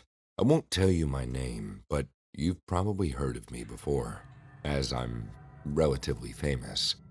I live alone in Denver, and whenever I finish a manuscript, I take a camping trip by myself. It's how I recharge my batteries and let my brain relax. I love the outdoors, and I never felt nervous being in the woods by myself. Until last month, when everything changed. I had just finished a particularly difficult book. It had taken me several extra months to finish all the rewrites, and I was mentally exhausted. I emailed everything to my publisher and then drove off to the state park. I checked in at the ranger station and then headed off to my favorite area of the park. It was a beautiful little clearing with a stream cutting across. I'd booked the area in advance, but when I got there, I saw that a tent was already set up. Someone had stolen my camping spot. I would have pitched my tent somewhere else, but then I'd be stealing someone else's spot, and I didn't want to do that. So I decided to go to the tent and politely ask the other campers to leave. Hello? I called out. No one answered. I assumed that whoever was using the tent had wandered off somewhere. Just in case, I unzipped the front to look inside. I almost threw up. There was a dead body in the tent, a woman. Her head had been bashed in with a rock or some other heavy object. The blood was still wet, meaning that she had just been murdered. I stepped backward, my heart racing. I knew that I didn't have cell phone service here, so I had to run back to the ranger station before the killer came back. But as I went backing away, I bumped into somebody standing behind me. I spun around and saw an extremely handsome man in a black jumpsuit. He smiled at me. Sorry, it looks like I stole your camping spot. Who are you? He laughed. I don't have a name. He didn't move. He just stood there casually, as if he was surprised at my horrified reaction. I ran past him, barreling down the trail until I reached the ranger station. I raced inside, but no one was there. I grabbed the phone at the desk and dialed 911. Nothing happened. I looked down. It was an old phone, and the cord had been cut. The door opened behind me, and the man walked inside, smiling. I don't think that's gonna work. I ran around the ranger's desk, so there was something in between us. Then I grabbed a letter opener and held it in front of me. The thing was small, but sharp. If this man was gonna attack me, I'd fight. "Don't worry," he said. "I'm not going to hurt you. I just want to talk." He was smiling. He stepped closer. Filled with panic, I ran to the door behind me, slammed it closed and locked it. But it was in the ranger's private room, which had a small cot and an old TV. I looked around for another phone, but there wasn't one. The man knocked on the door. "Please, I just want to tell my story." "You're a writer, right?" I gulped. How did he even know? "I had an eventful day, obviously. Just let me in and I'll tell you all about it. Maybe you can use my story for your next book." He knocked again. I kept searching around the room. There had to be something in here I could use. Maybe a radio? There was a cabinet in the corner of the room. I flung it open to look inside. It didn't have a radio, though. What it had another dead body. The ranger was pale and limp, a pocket knife sticking out of his eye. The body slid out of the cabinet and flopped onto the floor. On the other side of the door, the man said, "Oh, I can see you found victim number 2. Now will you listen to my story?" "Leave me alone," I screamed. I thought writers were supposed to be inquisitive. No amount of curiosity would get me to listen to this psycho. All I cared about was finding a way to get out of here before he killed me too. There was a single window in the back of the room. It was small, but I knew I could still crawl out of it. I just had to do it quietly. Everything was silent for a long moment. I didn't know if the killer was still waiting outside the door. "Okay," I said. "I have a pen and paper. Tell me who you are and why you killed these people." The man laughed. Yeah, he was still behind the door. "I won't tell you my name for obvious reasons, but I'll tell you what I did, as long as you promise to write about it in your next book." "I promise." "Good." Slowly, he started to tell me about the woman he found in the tent. Said her name was Rachel. He kept talking, but I didn't listen to his words. I was too busy trying to open the window without him hearing me. Eventually, I pushed the window all the way open and climbed onto the edge. "Are you still listening?" "Yes," I told him, but I was already half through. Keep going." He continued talking as I pulled my body all the way through. The ground was about 4 feet below me, so I lowered myself as far as I could and landed on my forearms. Wasted no time, I jumped up and ran towards the parking lot. I raced to my car and turned on the ignition. The man stepped out of the ranger station, but he didn't come after me. He just watched as I drove away, smiling the whole time. I drove straight to the police station and reported what happened, but when the cops came to check everything out, the man was gone. So were the 2 bodies. I gave them a full description of the killer, but they still haven't found him. My camping trip was cut short, so I went back home. As soon as I stepped on my porch, I felt safe again. But then, I saw a small note taped to my front door. It read, "You didn't hear my whole story, but don't worry, I'll tell you later."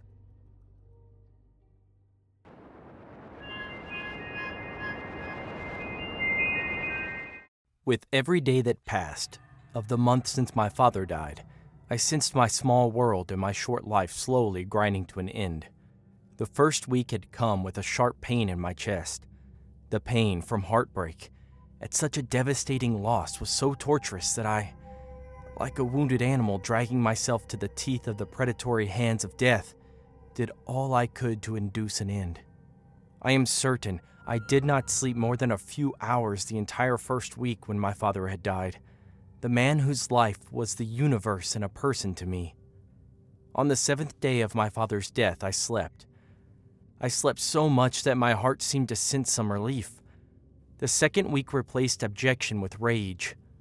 My father was a man who had done so much for the people around him. He loved people just as he always said Christ loved us. Yet when he had suffered a heart attack, lying on the floor and clutching his chest in sheer agony, the ambulance had taken no less than 3 hours to arrive. I didn't know what to make of it. That cruelty of one man to the other because of the situation of his life. My father had always said that what a man lacked in materials didn't matter, but what he lacked in spirit did. I had kissed my teeth on that instance. My father had died because he was poor, so I started to loathe it. Every memory of my loving father riled my spirit, that in one moment of vexation, I knew I had to sell off everything the man owned if I were to find peace from the troubles of the old man's remembrance. I turned to the only place I knew I could rid myself of the properties: Facebook. The Facebook marketplace had been a decent place to trade some of my little possessions in the past, and they fetched a better sum than a yard sale could. I took out his possessions and photographed all of it, registering none of it as I started to post the images on Facebook for sale. I mulled over my loss on the 5th day of that second week when a prospective buyer had made an inquiry of a weirdly shaped instrument that they had seen. The comment was enthusiastic, almost encouraging in tone. But my confusion came from the fact that I did not remember uploading the odd instrument. The shape of it was like a cup, but not a regular cup. The spout was crooked and the tube was long. It seemed to have been made from steel, but from years of wear, it had turned into a strange fire-burnt color. The commenter asked if we could discuss the purchase of this privately. I saw no harm in it. After all, it was Facebook, and all sorts of weird bots lurked to ruin the experience of a good conversation. I agreed, and I sent the first message. The man replied with a greeting and introduced himself as Elias. The conversation progressed, and he asked how I had come upon the cup. I was reluctant, but with a little prodding, I revealed that it was part of my father's property that I wanted to get rid of. Elias asked why. I said my father was dead. Then there was heightened interest. Elias said he would be purchasing the cup and he could make the payment up front for it. I was pleased to hear it, and not realizing how much the cup was worth, I asked how much he was willing to pay. He hesitated. Then he came back with an offer of $25,000. I thought I had read wrongly. Another Facebook prankster, I sighed. When I did not reply, Elias upped the price of his accord, offering to pay $40,000. I went on with the conversation for the thrill of it, having no faith in the fact that my father had such a prize in his possession and lived in such dire state. I replied to Elias that I would receive the sum in cash, and I wanted $50,000 for it. Elias said that could be arranged. Then, we set up a meeting place at a local church at my request. Anxiety was usual, and I expected it, even though it overwhelmed me to the point of crippling me to my knees. I had grown up poor in my father's little house, and I was meeting with a man for $50,000 in cash for a weird-looking cup I could have given away for free. I thought myself a fool as I stood there in a quiet of dusk, scanning my environment for Elias's approach. When Elias finally came, I knew because Elias drove a very large dark SUV that intimidated his wealth, and he came alone. Elias approached with a somber air, and he started with his question. "Are you Adam?" I nodded positively. "Do you have the cup?" I paused, and then I nodded again. "Do you know what this means?" I did not, but I knew better than to concede my ignorance in the face of $50,000 in cash, so I neither denied nor affirmed. "Do you have any wife or kids that would take the cash?" Elias asked, and the air suddenly turned dark and intense between us as Elias pulled on his coat to reveal a shiny blade. "What do you mean?" I spoke for the first time. "You do know what you hold." Elias's brow jumped, and a sinister mien plastered across his face. I was at once apprehensive, sensing the menace that Elias presented. Elias's superior knowledge of something I did not know about the cup scared me. That is the cup of communion itself, Elias gasped in a wide-eyed frenzy. The cup that touched the lips of Christ in all its power. You agreed to lay your life like the Christ that this cup may pass to me, just like it has been done through time. No, I cried. Elias no longer had a friendly grin on his face. Instead, it was a smirk, a knowing smirk that he could outwit me and seize the cup. My trepidation manifested physically. I stepped back, racked by fright that made my bowels loose in my stomach. My chest thumped, and that sharp pain returned with an intense pang when Elias started to approach. His eyes were glazed with desperation. Every fiber of my being caught on fire and terror wrestled control of my limbs when I tried to run. All of a sudden, Elias whipped out a blade from a sheath cleverly disguised beneath his clothes. The glint of the shiny metal caught the light for a brief moment before he sprung after me, charging forward with the weapon raised high. Panic surged through me, and I scrambled backward. In my haste, my foot caught on something, and with a loud shriek, I went sprawling to the ground. Elias also clumsily collapsed onto me with the blade unusually turned, poking the right part of Elias's chest. Mother... Elias gasped for air as the blade tore into his heart. I watched the man struggle for his life for a minute, living through the moment like a fever nightmare, and it was not until Elias was motionless that I took to my heels, escaping as far as I could from terror, which my mind would not process until the week after.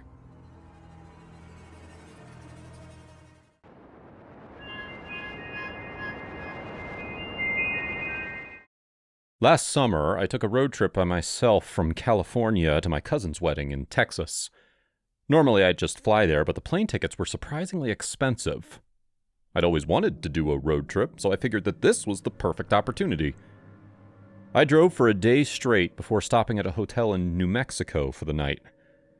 The next morning, I woke up early and continued the drive. I brought a bunch of snacks with me so that I didn't have to keep stopping for meals, but by that second afternoon, I really needed a break. I was in the middle of the desert when I saw a sign for a rest stop up ahead. I pulled off the highway into an area with public bathrooms, a gas station, and a McDonald's. I don't particularly like fast food, but it was the only restaurant for miles, so I parked outside the McDonald's and headed in. There were a few truckers inside, but it was mostly empty. I went up to the counter, where a pimply-faced teenager was waiting to take my order. His name tag said Asa. I asked for a chicken nugget combo and then paid in cash. Asa seemed pleasant enough, but he kept glancing over his shoulder to the kitchen behind him. I just assumed that he was a new employee and didn't want to mess up. I sat near the window and waited for my food. After a few minutes, I heard some commotion in the kitchen. It sounded like a woman's voice was screaming, and a man's voice was quietly apologizing. I glanced over at the truckers, who were all standing up to leave. They ignored the commotion. I figured I should too. But once they were gone and I was the only customer left, the screaming got louder. I couldn't make out specific words, but it sounded like the world's worst boss lashing out at her poor employee. Ugh, I felt absolutely terrible for that pimply kid. I knew it wasn't any of my business, but I couldn't stop myself. I stood up and I walked back to the counter. I tried to peer around the corner into the kitchen, but I didn't see anyone. The screaming stopped, and then I heard something heavy crash to the floor. The male voice, presumably Asa, whimpered in pain. It sounded like his boss had thrown something at him. Without thinking, I jumped over the counter and ran into the kitchen. The cashier was lying on the ground, a metallic shelf pressed on top of him. I didn't see the woman anywhere. I raced toward him and pushed the shelf to the side. Then I helped him to his feet. He didn't seem hurt, aside from one bloody scratch on his shoulder. "Are you okay?" I asked. "My boss hates me," Asa mumbled. "Where is she? You can't put up with that kind of abuse." His face got really scared. "Don't talk about her like that. It'll just make her angry. Please, go back to your table before she sees you." He started pushing me out of the kitchen. I wanted to help, but it seemed like the kind of situation where my interference would only make things worse. So I did as he told me and went back to my table. A minute later, the young guy came back out with my tray of food. He was limping as he approached my table. He dropped off my tray, muttered, "I'm sorry," and then hurried back into the kitchen. He still looked scared. I started eating my chicken nuggets, silently telling myself to mind my own business. In a situation like this, the best thing I could do was stay out of it and then complain to the corporate office once I left the restaurant. I had 2 pieces of chicken before I noticed a weird liquid. I looked down at the half-eaten nugget in my hand and I saw a big glob of spit hanging off of it. I spat out everything that was in my mouth. The worker came back, asking if everything was okay. I guess he heard me spit. I showed him the evidence, and he just looked down at his feet. "I'm so sorry," he mumbled. My boss must have heard you trying to help me. I think she's angry at you." Well, now I had to say something. "Where is she?" I asked. "No," Asa told me. "You'll make things worse. Just let me make your order again and refund you for the trouble." "I ate spit," I told him. "I'm not going to ignore this." I pushed past him and charged back into the kitchen. I looked everywhere, but the woman wasn't there. Asa came up behind me. "She's outside. Let me go talk to her." Before I could say anything, he raced out the back of the restaurant. The door thudded shut behind him. I stood there for a minute, planning out what I was going to say to this woman. When the door swung open and Asa limped back inside by himself, he was bleeding from the side of the head, little bits of glass sticking out. She's crazy," he gasped, and then he collapsed onto the ground. I ran over to see if he was okay. He was still breathing, but blood was leaking down his face. It looked like he'd been hit in the head with a bottle. I pulled out my phone and dialed 911. A female voice answered, and I said, "I'm in the McDonald's off Route 95. Before I could explain what was happening, the woman sighed loudly and said, "Let me guess. The teen who's working there just got attacked by his mysterious unseen boss, right?" "How did you know?" I asked her. She sighed again. "Just check the body." Then she hung up. I looked down at Asa's bloody face. His breathing was so weak and raspy. Then, all at once, his eyes opened and he jumped to his feet. He gave me a little bow, still dripping blood that was obviously fake. "What the hell?" I screamed. It was all made up, and I wasn't the first person he'd done this to. He'd pretended to get murdered so many times that the police didn't even respond anymore. I was speechless. I slowly backed away from him as he kept bowing over and over. I needed to get out of there. I hopped into my car and drove off. I wasn't hungry anymore.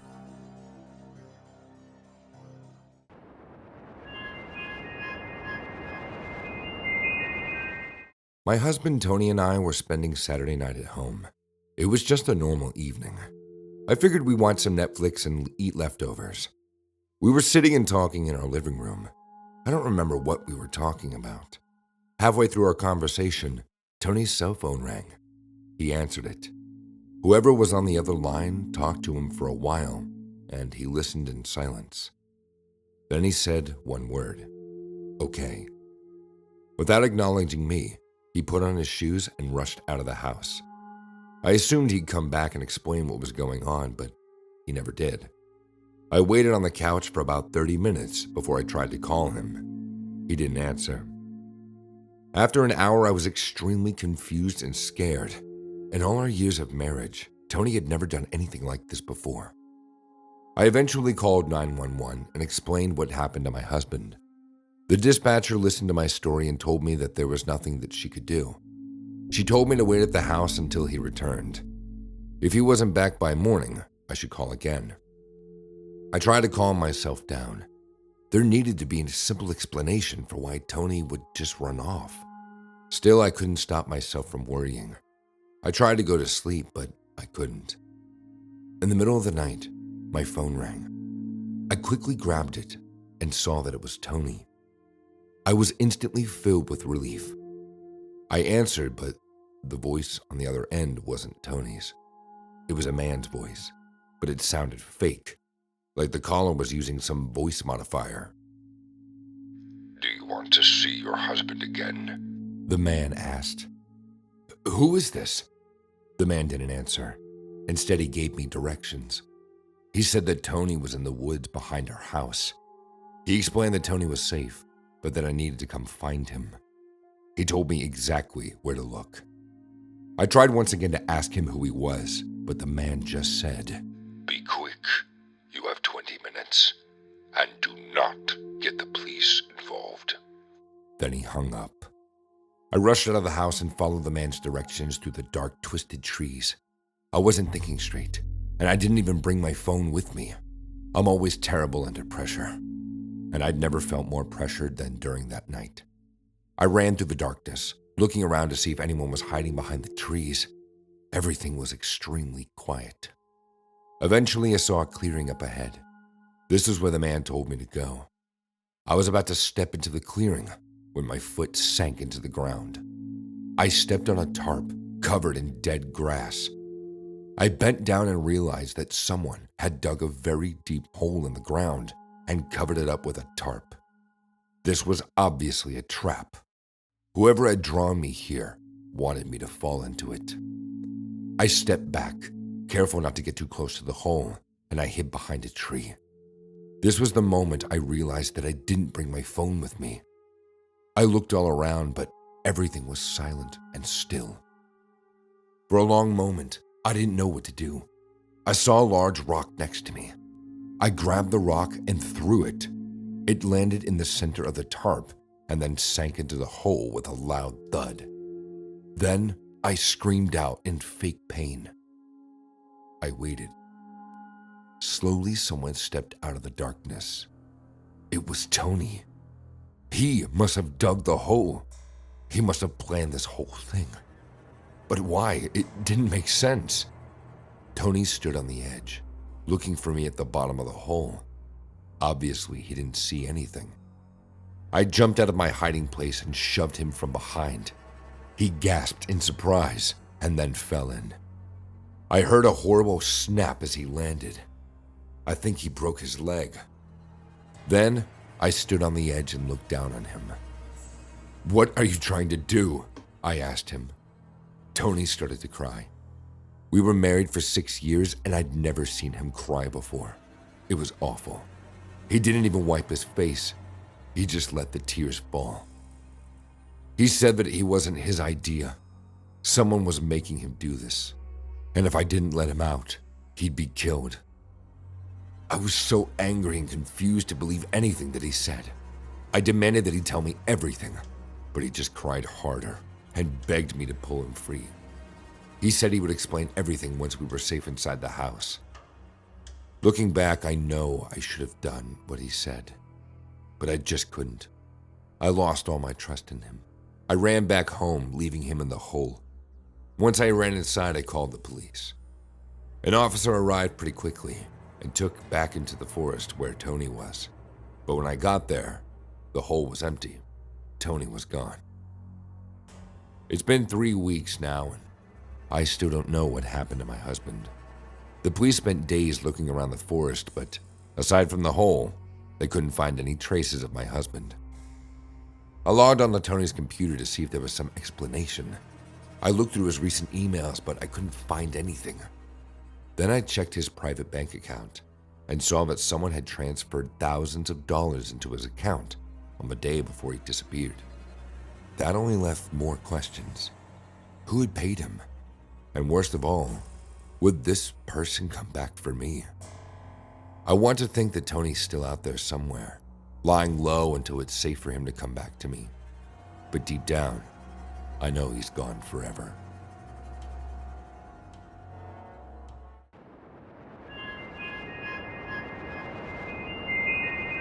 Last summer, my boyfriend Miguel and I planned our very first camping trip as a couple.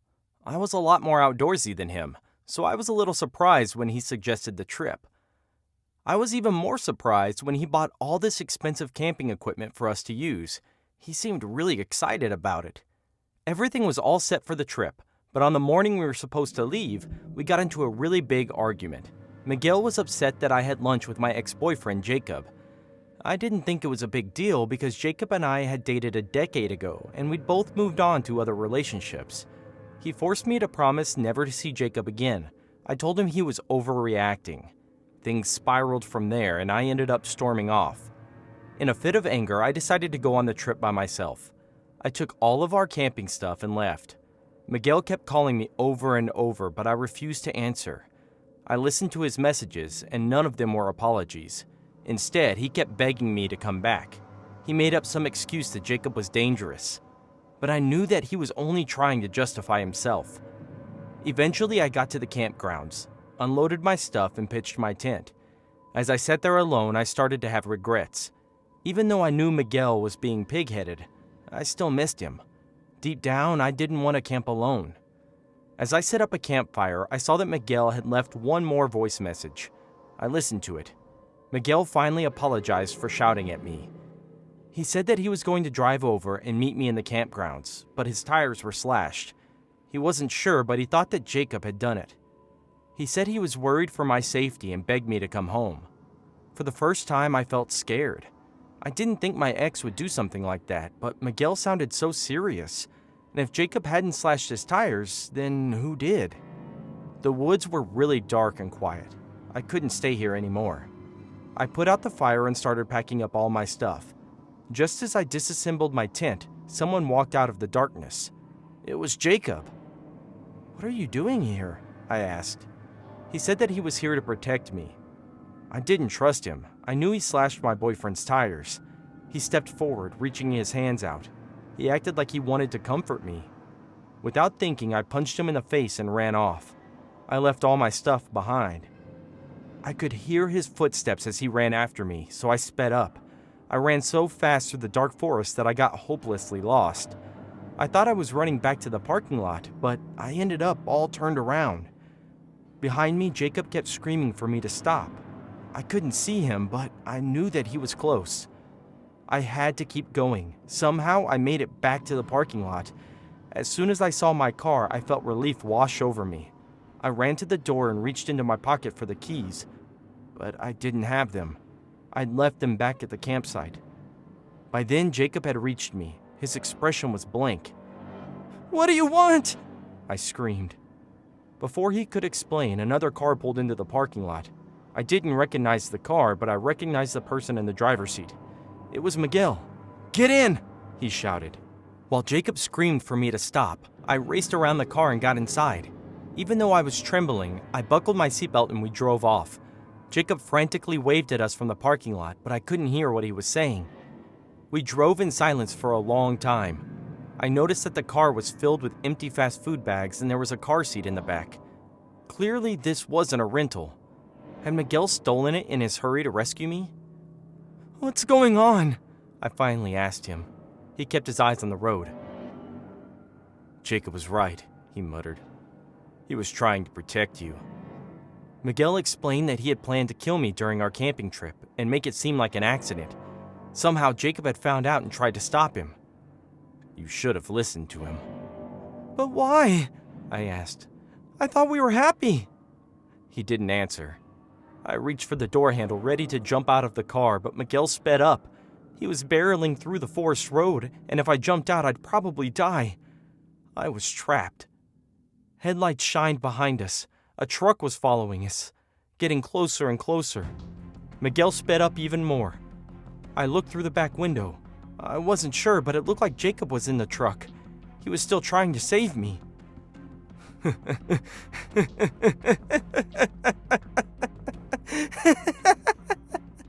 He just won't stop, will he? The truck was insanely fast. It got right behind us. Jacob honked the horn. "Pull over," I told Miguel. That just made him drive even faster. My whole body shook as the truck rammed into us. Miguel gripped the steering wheel tightly, but he was losing control. Our car started to careen off the road. We were about to crash into a tree. In the split second that it took to skid off the road, I reached toward Miguel's side and pressed his seatbelt button, releasing it. Then we crashed. My seatbelt held me in place and the airbag slammed into me. Pain shot through my whole body. I think my ribs were broken. When I pushed the airbag away, I didn't see Miguel in the driver's seat. Without his seatbelt to protect him, his body had flown through the windshield and smacked against the tree. I could see his bloody, twisted body through the broken windshield. He was dead.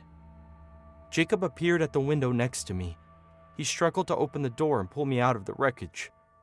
"Thank you," I muttered, and then I passed out from the pain. To this day, I still don't know why Miguel wanted to kill me. I guess I'll never know. Jacob and I are still friends. I owe him my life. We're not dating yet, but there's a definite connection between us. He's a good guy, but after Miguel, I'm still not ready to trust anyone.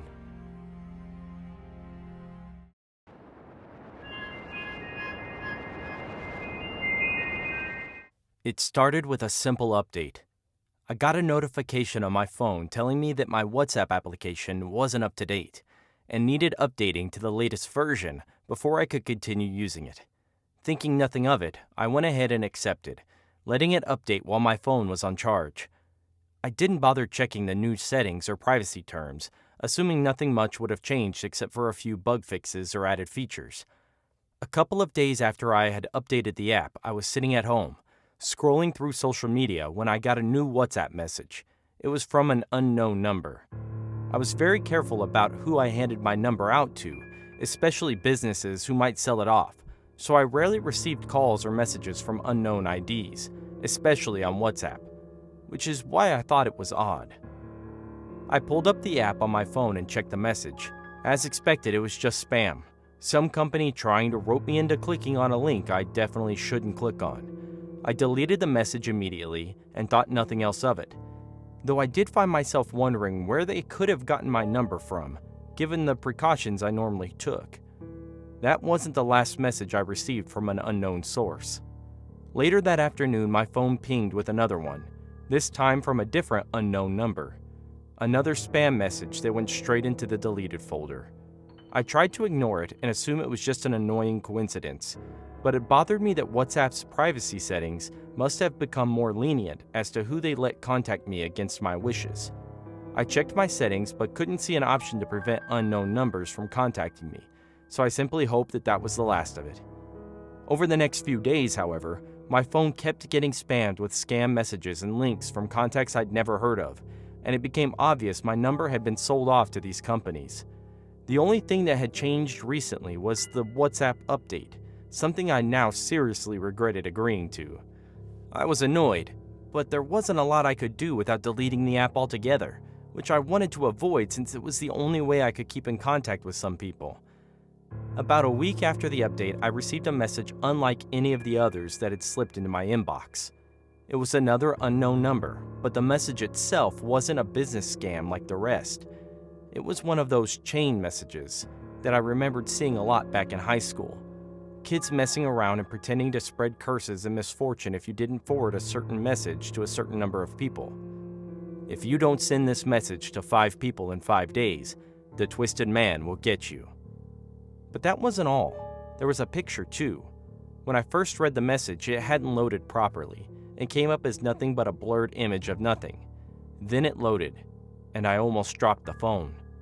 It was an image of a man, although creature might have been a more apt description, since nothing about it was completely human. Pale, waxen skin and deep-hooded eyes that seemed more like 2 polished pieces of coal. Its mouth was an open slit, the lips white and bloodless. But it wasn't the face that scared me so much as its body. The way it was twisted like that, with its loose skin and sinewy muscle, its crooked neck and long dangly limbs that reminded me far too much of an arachnid. I hastily clicked away from the message and the picture, feeling nausea grip my stomach. Now I was getting jump scared in a text? What the hell was wrong with people these days? What if I'd been a kid? Opening a message like that would have given me nightmares for years, probably. Curling my lip in annoyance, I deleted the message. It was nonsense anyway. The twisted man was just someone's Photoshop creation designed to scare and trick people. That's all chain messages did, prey on people's ignorance and naivety. I put the phone down and went about the rest of my day trying to get that horrible picture out of my head. Only I couldn't. Every time I closed my eyes, I would glimpse that dark gaze and twisted body, like it was skulking around in the shadows of my mind. I forced myself to think of something else, but I could still feel it there, just lingering out of sight. I knew I was being silly and paranoid, but nothing I did would get that image out of my head. It was like my own brain was trying to torture me with the creepiness of it. By the time the sky outside had begun to darken, I was already starting to forget about the chain message and the image of the twisted man. I sat down in the living room and reached for the television remote, hoping to relax with some program. In the split second before the TV screen flickered to life, I glimpsed something standing behind me in the reflection.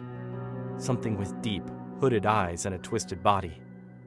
With a start, I staggered to my feet and turned around, expecting to see the twisted man standing behind me, like it had in the reflection.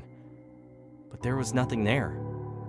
My heart thundered in my chest, the sound of my own pulse drowning out the noise from the television. What the hell? Had I just imagined that? I must have. There was no way the twisted man had actually been standing behind me because it wasn't real. It was just some stupid prank. If you don't send this message to 5 people in 5 days, the twisted man will get you. The message flashed up in my mind again, but I just as quickly dismissed it. It wasn't real, so why was I getting so hung up over it? When my heart had finally calmed down again, I checked behind the sofa and the rest of the house, just to be sure. But there really was nothing, or nobody there. It was all in my head. Even knowing that, however, wasn't enough to get it out of my head. When I went to sleep that night, I kept waking up thinking that the twisted man was somewhere in my room watching me sleep. Which I knew was impossible and made no sense, but it was a feeling I couldn't seem to shake off, no matter what I did. At one point, when I awoke in the early hours and the room was still dark, I thought I glimpsed a shadow standing, 2 coal black eyes watching me. But when I turned my light on to check, there was nothing there at all. 3 days after I received the chain message, things got a bit too much. I was in the bathroom one night, brushing my teeth before I went to bed. I bent down to spit and rinse my mouth, and when I stood back up again, I saw something in the mirror. It was a sticky note with a picture of the twisted man. It read, "If you don't send the message to 5 people, the twisted man will get you." My whole body started to shake with fear. I was too scared to even leave the bathroom for a good 10 minutes. It was all real, and I had less than 2 days before he came for me.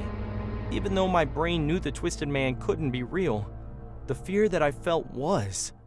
I mean, someone was definitely behind this twisted man shit, and they knew where I lived. I couldn't keep going on like this, terrified that the twisted man would be lurking around every corner, waiting for me. When I finally worked up the courage to leave the bathroom, I grabbed my phone where I'd left it on my bed and forwarded that stupid message to 5 of my close friends. Then I put the phone down and let out a heavy sigh of relief, feeling like a burden had been lifted from my shoulders. After that, I never encountered anything strange. Though, every so often, I still dreamt about him and wondered what might have happened if I didn't forward that message.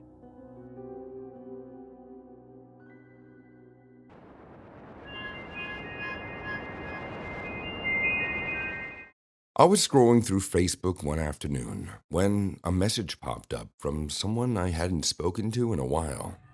I'd met Jolene at a local cooking class a while back, but we never were close, and we didn't keep in touch since it ended. "Hey Haley, it's good to hear from you again. How's everything going?" I frowned and opened up the chat, wondering what she was talking about. Good to hear from me. I didn't recall messaging her at any time recently, nor did I bump into her anywhere. I assumed that she'd sent it to the wrong person, but she addressed it to me directly. I checked the rest of the chat, and it was empty. Jolene's message was the only one there, which was odd. There should at least be evidence of our old messages, but it had been wiped clean apart from Jolene's strange reply to a message that I never sent. "Oh, hey, yeah, it's good to hear from you. I'm doing well, thanks." I didn't want to outright ask why she was messaging me out of the blue, so I kept the message simple and vague. A couple of dots appeared as she prepared to reply. About meeting up. I'm free on Tuesday if that works for you. My frown deepened. Meeting up? What was she talking about? Was I missing something here? I'm sorry, this is gonna sound weird, but what do you mean? I don't remember asking to meet up. My message might have been a little blunt, but I was getting confused. It was like there was another person involved in the conversation that I couldn't see. She did know it was me she was talking to, right? It took a few minutes for Jolene's to reply to pop up. Oh, you sent a message a few days ago asking if we could catch up over coffee. Don't you remember? It wasn't a case of misremembering. There was no way I would have done that. I hadn't even thought about Jolene since last year. Why would I suddenly want to meet up? I think there's been a mistake, sorry, but I'm glad you're doing well, though. Jolene didn't send a reply back, so I put my phone down and tried not to think about it. Jolene must have gotten confused or something, but that wasn't the only strange incident to happen on Facebook. A few days later, I got a couple messages from my friends who were concerned, asking if everything was okay. I opened the message from my friend Megan first, feeling a strange sense of impending apprehension. Hey Haley, I saw your recent post. I just wanted to check in that everything was okay. XX. I bit my lip and swallowed. Recent post? I didn't post anything recently, at least not that I was aware of. Had I done it by accident? I went to my profile before I replied to Megan, but there wasn't any recent posts. What was she talking about? Hey Megan, what post are you talking about? While I waited for Megan to reply, I checked the other two unread messages in my inbox. Both were along similar lines as Megan's, talking about some post I put up and asking if there was anything that I wanted to talk about. I sent similar replies, asking what post they were talking about, because I didn't ever recall publishing anything to my profile. Megan's reply came through a few minutes later. You made some post about nobody missing you if you were suddenly to disappear. It made me worry as all. The apprehension in my stomach turned to dread. What was she talking about? I didn't do anything like that, and I never would. I didn't post that. I sent back to her. That's a relief. I was worried you were going through something, but I'm pretty sure it was under your name that I saw it. First, the missing messages with Jolene, and now some weird post on my profile. What was all this about? I had someone hack into my account or something?